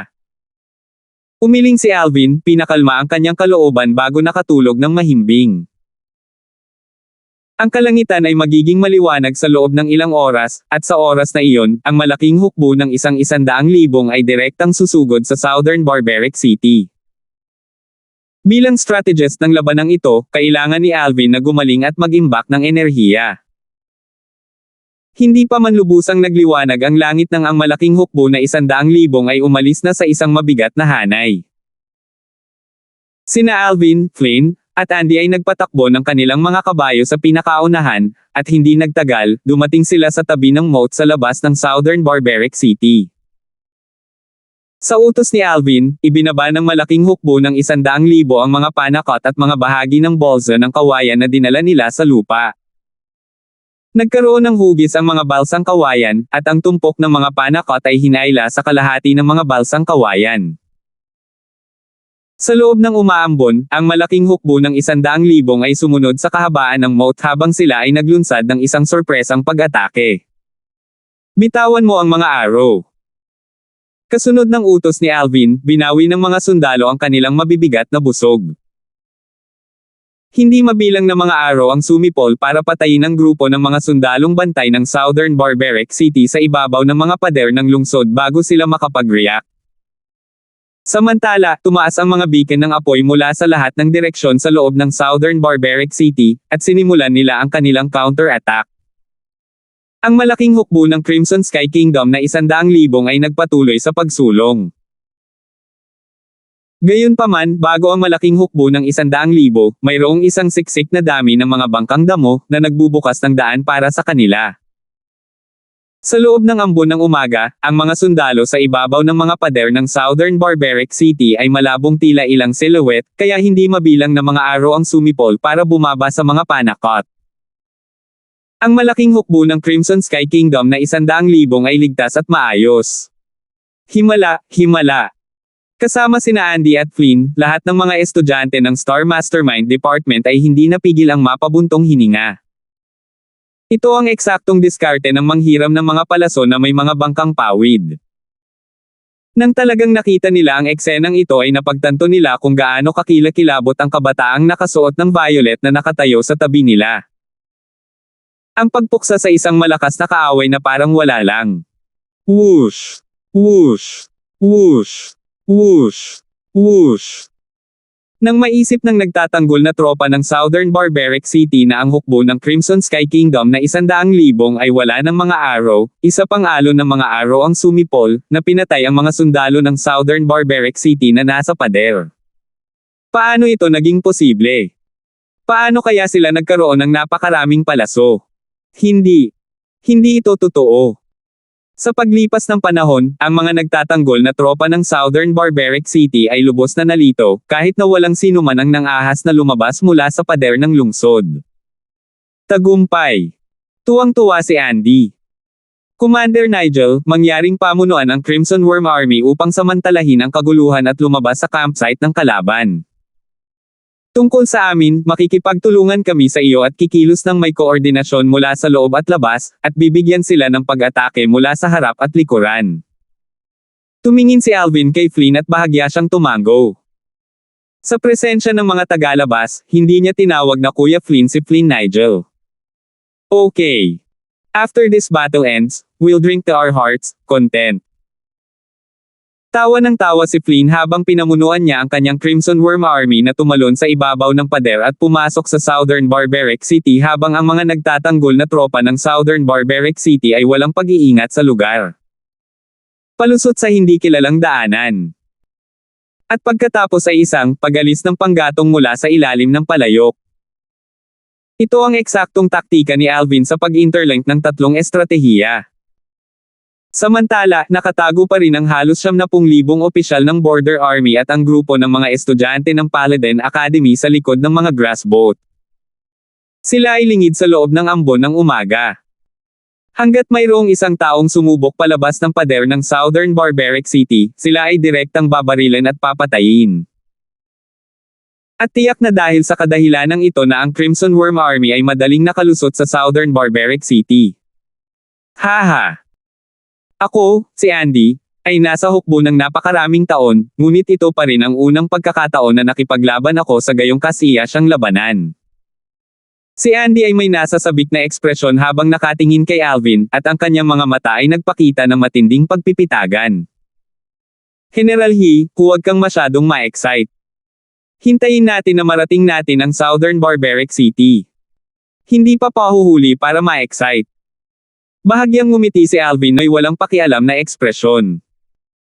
Samantala, ang mga nakapaligid na estudyante ng Paladin Academy ay tumingin kay Alvin na may mga titig na may malalim na paghanga. Lalo na iyong 300 Star General Department students. Sila ay labis na nasasabik. Sa ibang pagkakataon na pumasok sila sa larangan ng digmaan, hindi pa sila sama-sama sa labanan nang umatras sila. Sa pagkakataong ito, gayunpaman, ay isang pagkakataon na maligo sa dugo sa larangan ng digmaan at gamitin ang lahat ng kanilang natutunan upang magsikap para sa mga tagumpay sa labanan. Sa loob ng Southern Barbaric City. Sa loob ng maluwag na campsite, isang grupo ng mga general at strategist ang nagtipon sa paligid, at ang kanilang mga mukha ay hindi magandang tingnan. Tunay na kakaiba ang usapin ngayon. Logically speaking, imposible para sa hukbo ng Crimson Sky Kingdom na magkaroon ng napakaraming arrow. Sumimangot ang isang strategist, at ang mga sulok ng kanyang bibig ay kumulubot sa mapait na ngiti. I feel it to be strange as well. At saka, halatang marami na tayong napatay sa mga tauhan nila, pero hindi man lang bumagal ang opensiba nila. Hindi ba't 100,000 na lang ang natitira nilang hukbo? Napakarami sa kanila ang namatay, kaya paano sila maglulunsad ng ganoong kakilakilabot na opensiba? Tumango ang isa pang strategist at saka sumimangot, at hindi pa rin nawawala ang pagkunot ng noo niya kahit matagal na panahon. Ang ating mga sundalo ay hindi man lang naglakas loob na yusezain ang kanilang mga ulo mula sa pader ng lungsod dahil ang taong gagawa nito ay tiyak na papatayin.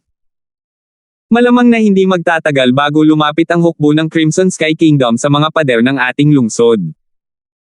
Baka sa mukha ng isang general ang pag-aalala. Patayin. Biglang, sa sandaling ito, isang paputok na boses ang biglang umalangaw-ngaw sa loob ng campsite, na naging sanhi ng pagkalito ng grupo ng mga general at strategist na nagtitipon. Hindi nagtagal, nakita nila ang Crimson Worm Army na dumiretso sa kanila. Ito ang Crimson Worm Army ng Crimson Sky Kingdom. Oh my God! Paano sila nakalusot sa loob?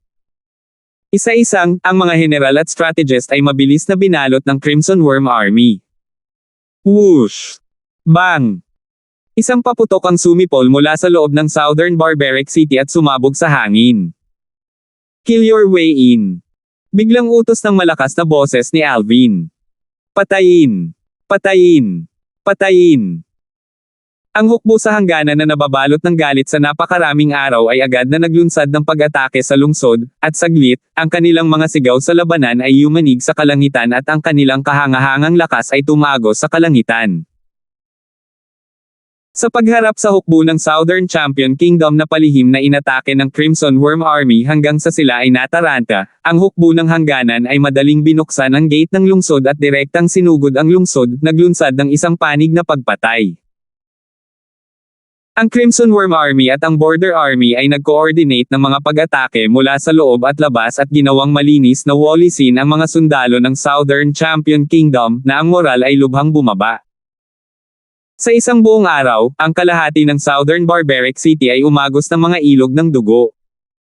Patayin. Kasalukuyang sumali si Alvin sa labanan dahil ang kasalukuyang sitwasyon ng labanan ay isang panig at hindi niya kailangan na pangunahan ito. Whoosh! Ang Violet Myrtle Flexible Sword ay sumipol na parang nag-transform sa isang violet na kidlat. Sa tuwing mag-flash out ito, kikitil nito ang buhay ng isang sundalo ng Southern Champion Kingdom kasama nito. Bang! Sa tabi ni Alvin, sina Ray at Butch ay parehong pumatay hanggang sa puntong hindi na nila nakontrol ang kanilang sarili. Hindi napigilan ni Alvin na mamula nang makita niya ang kawal ng Southern Champion Kingdom na malapit nang mamatay sa ilalim ng kanyang espada na unang pinatay ni Butch. Butch, huwag mong agawin ang negosyo ko. Nahihiyang tumawa si Butch at nagpatuloy sa paglundag. Pagpatay ng isang tao sa 10 hakbang, hindi mapigilan ng 1,000 milya.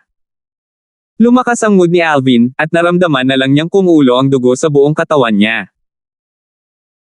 Pagkatapos lamang na naiwan ang Southern Champion Kingdom kasama ang isang grupo ng mga sundalo at general na sumuko ay itinigil ng hukbo ng Crimson Sky Kingdom ang pagpatay.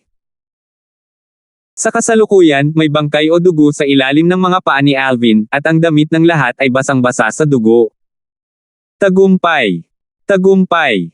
Alvin! Alvin! Alvin!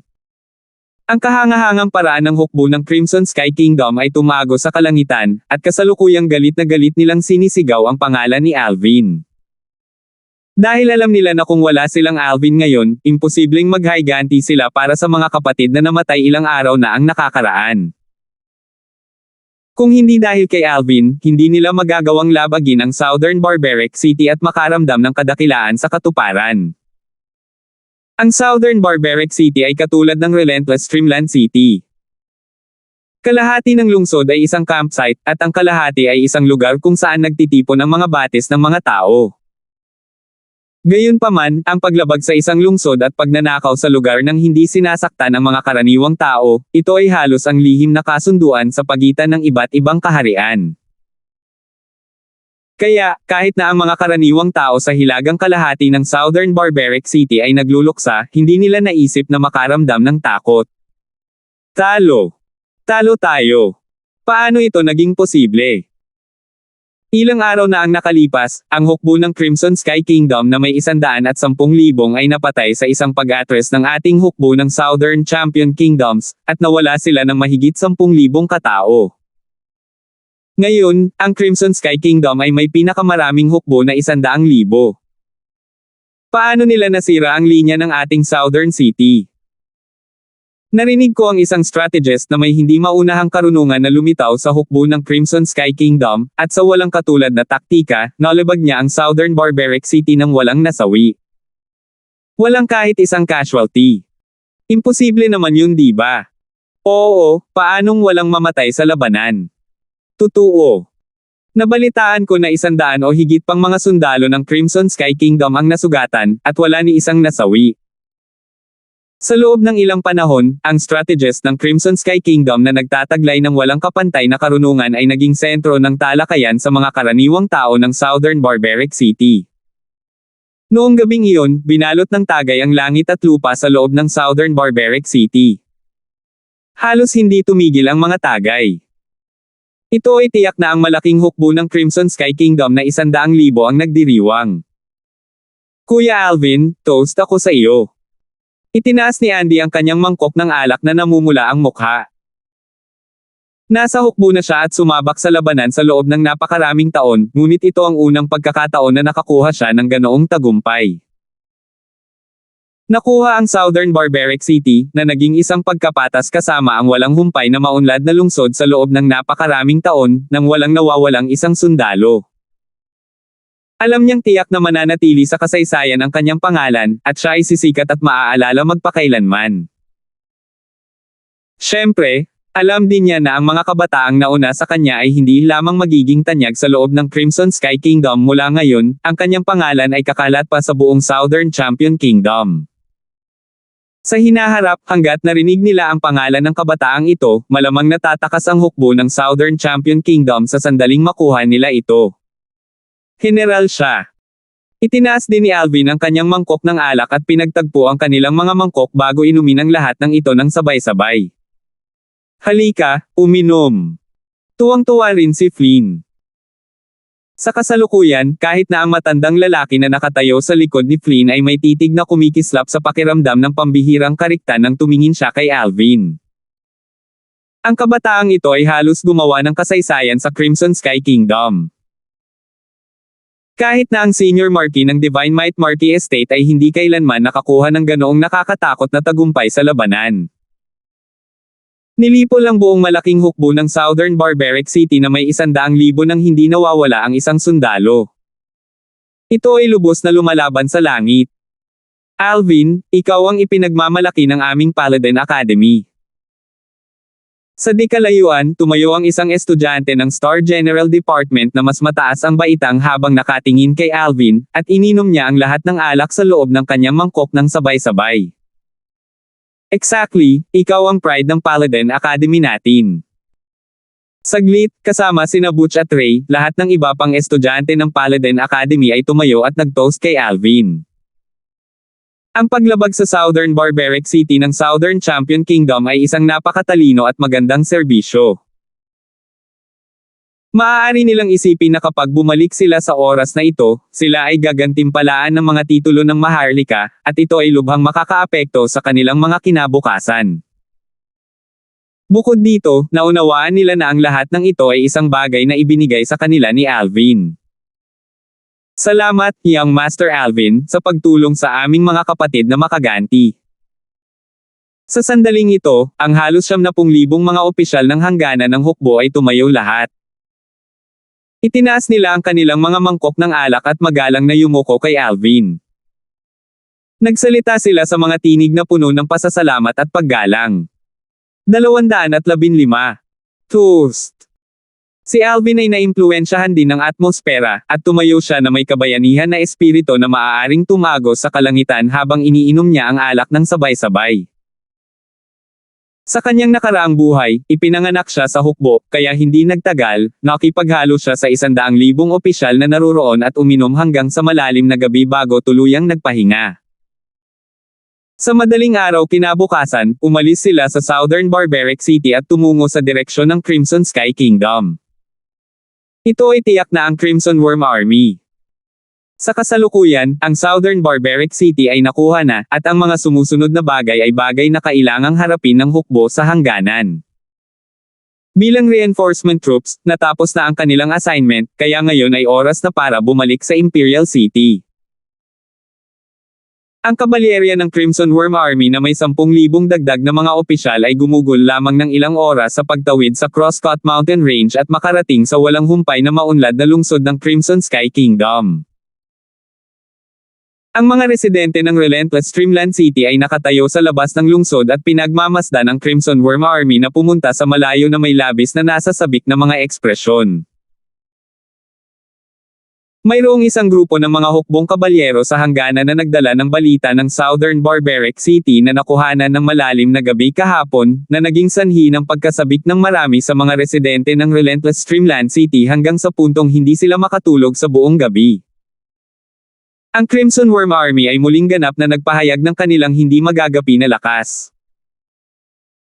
Ang Crimson Worm Army na matagumpay na nakapaglansad ng isang sorpresang pag-atake sa pagkakataong ito ay pasasalamat sa youth strategist, si Alvin. Talagang hindi ka panipaniwala. Isang 18 taong gulang na kabataan ang aktwal na nakapagdirekta ng isang malaking hukbo ng 100,000 at nakuha ang Southern Barbaric City nang hindi nawawala ang isang sundalo. Mula ngayon, ang Alvin na ito ay tiyak na magiging tanyag sa buong Crimson Sky Kingdom, at ang kanyang pangalan ay mananatili sa kasaysayan. Humph! Naisip ko lang ang anak na iyon ng punong ministro, si Juan. Siya ay lubos na hindi kayang ikumpara kay Alvin. Noong araw na iyon, mayroon siyang malaking hukbo na 110,000 sa ilalim ng kanyang pamumuno, ngunit hindi lamang hindi niya nagawang labagin ang Southern Barbaric City, pinamunuan pa niya ang mahigit 10,000 border army officers hanggang sa kanilang kamatayan. Juan. Sa aking paningin, hindi man lang niya maihahambing sa isang buhok sa ulo ni Alvin. Anak ng punong ministro. Nawala sa kanya ang lahat ng mukha ng ating Crimson Sky Kingdom. Naalala ng mga residente ng Relentless Streamland City ang pangalang Alvin, at naalala rin nila ang pangalan ni Juan. Ang una ay nagparamdam sa kanila ng paggalang, samantalang ang huli ay nagparamdam sa kanila ng paghamak. Dumating ang Crimson Worm Army sa isang mabigat na hanay at umalis din sa isang mabigat na hanay. Sa pangkalahatan, ang kanilang paglalakbay bilang reinforcement troops sa pagkakataong ito ay maaaring ituring na ganap na nagawa. Sa unahan ng 10,000 tropa na ito, sina Alvin at Flynn ay nagpatakbo ng magkatabi sa kanilang mga kabayo, at ang matandang lalaki na matipid sa pagsasalita ay sumunod sa likuran nilang dalawa na parang isang anino. Babalik kami. Sa sandaling bumalik tayo sa oras na ito, iniisip ko kung ano ang mga gantimpala na ibibigay sa atin ng kanyang kamahalan na emperador. Ang aming mga gantimpala ay dapat na halos pareho. Ang gusto ko ay kung anong gantimpala ang ibibigay ng kanyang kamahalan na emperador kay Alvin. Ang grupo ng mga estudyante ng Paladin Academy ay masigasig na nag-usap. Si Alvin ay masasabing naging core sa pag-agaw ng Southern Barbaric City sa pagkakataong ito, at kung wala si Alvin, ang Crimson Sky Kingdom ay hindi makakarating hanggang ngayon. Kaya, ang pagkakaloob ni Alvin mula sa Emperor ay tiyak na ang pinaka at pinakamataas na uri, at ito ay isang bagay na hindi nila pinagdudahan kahit kaunti. Si Ray at Butch ay magkatabi, at ang kanilang mga mukha ay nagpapakita ng taos-pusong mga ngiti, habang ang biyahe sa pagkakataong ito ay kumukulo ng kanilang dugo at sila ay lumaban ng buong puso. Tiyak na magbubulong-bulungan ang kapwang Hudson na iyon kapag bumalik tayo. Sigurado yan. Baka sa mukha nilang dalawa ang malawak na ngisi. Pagkalipas ng 2 buwan, muling bumalik ang kanilang grupo sa Imperial City. Little Alvin, ang mga mag-aaral ng Paladin Academy ay personal mong aakayin pabalik. Pamumunuan ko muna ang mga opisyal ng Crimson Worm Army pabalik sa campsite bago hanapin ang aking ama at pumasok sa Imperial Palace upang makipagkita sa Emperor, sabi ni Flynn kay Alvin sa labas ng Imperial City.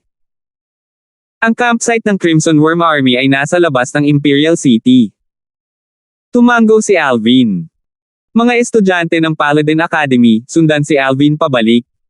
Utos ni Flynn sa malakas na boses. Kaagad, kasama si Alvin sa pangunguna, ang grupo ng mga estudyante ng Paladin Academy ay pumasok sa Imperial City sa isang mabigat na hanay. Nang umalis sila, ang mga estudyante ng Paladin Academy ay may kabuoang 312 katao, ngunit ngayon ay mayroon na lamang 311. Ang nawawalang tao ay si Juan, o sa madaling salita, ang anak ng punong ministro ng Crimson Sky Kingdom na si Travis, na umalis na sa Relentless Streamland City mahigit 2 buwan na ang nakalipas.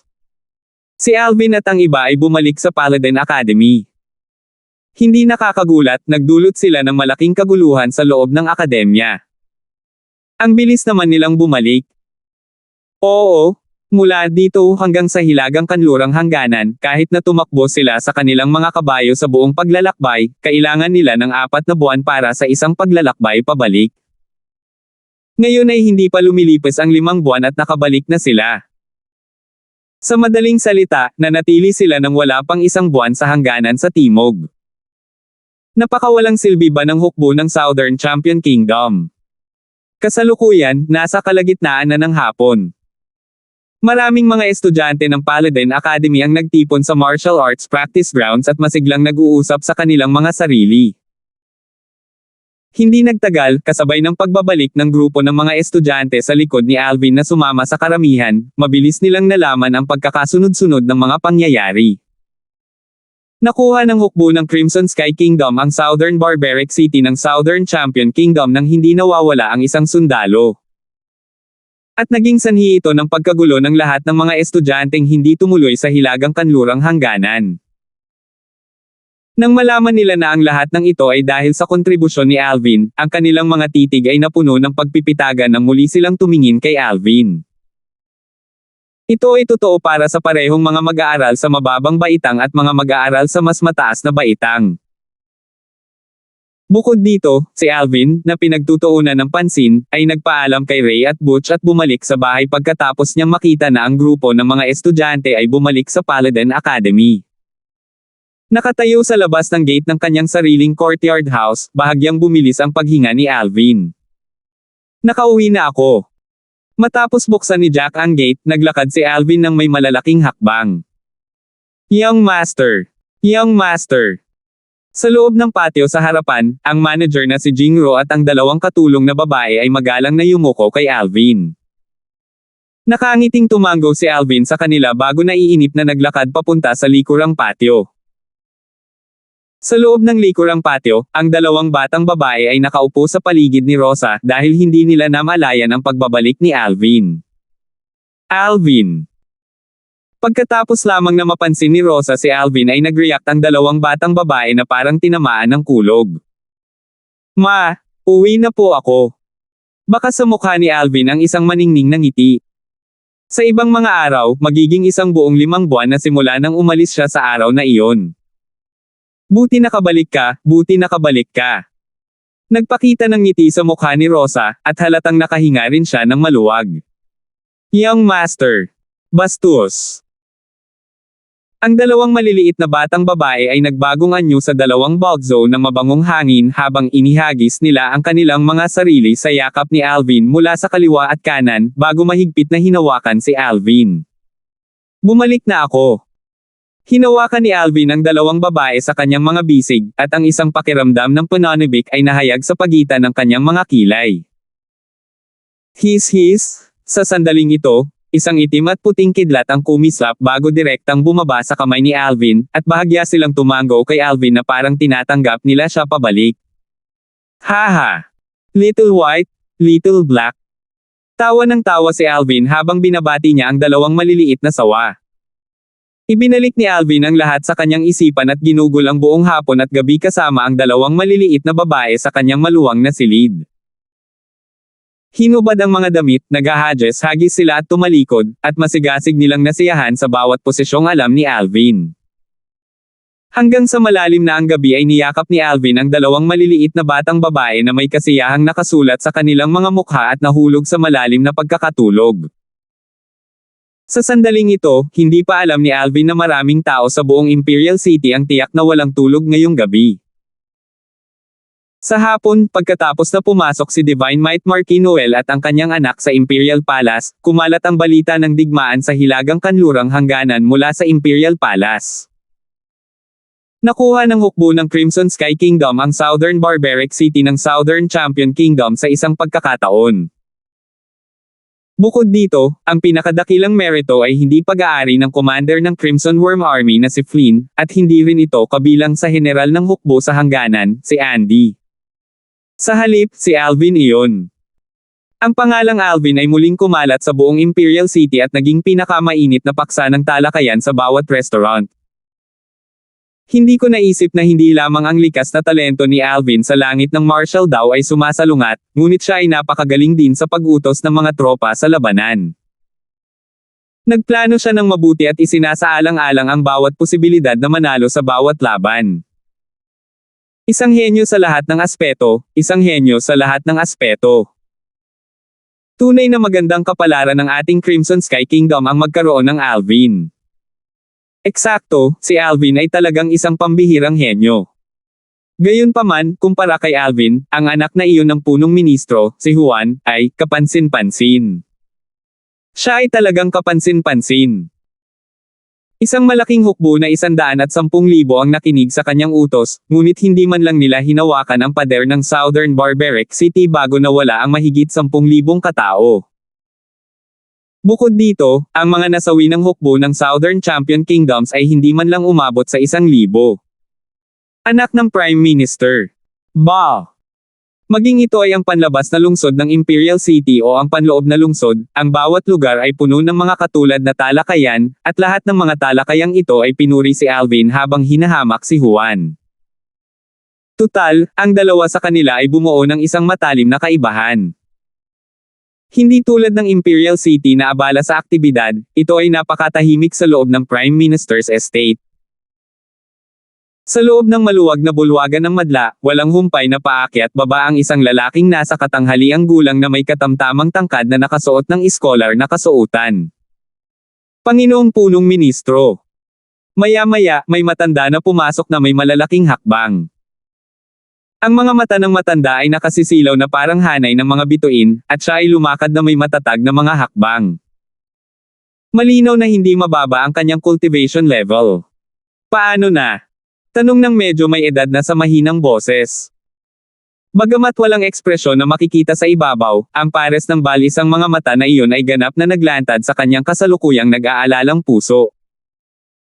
Panginoong Punong Ministro, nagpunta ako upang tanungin sila.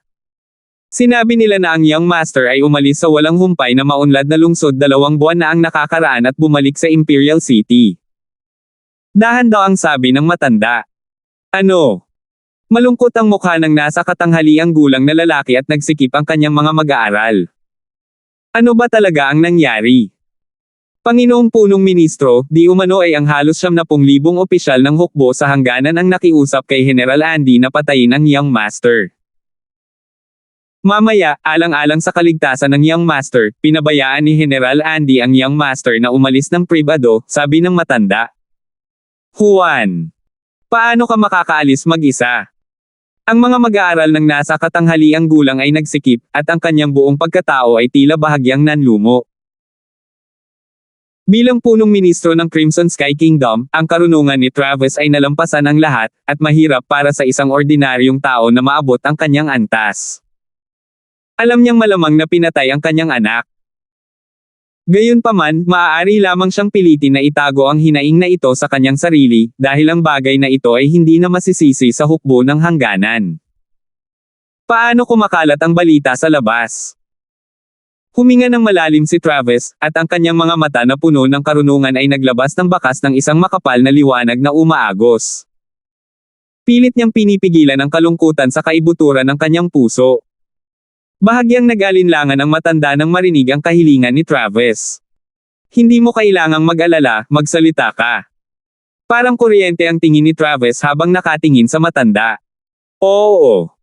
Tumango ang matanda at pagkatapos ay tapat na sinabi kay Travis ang ilan sa mga chismis na kumalat at napag-usapan sa loob ng Imperial City. Nang matapos siyang magsalita ay may mapait na ngiti ang gilid ng bibig ng matanda. Alvin. Siya ay talagang isang pambihirang henyo. Huminga ng malalim si Travis at isang hibla ng layunin ng pagpatay ang bumungad sa kanyang mga mata.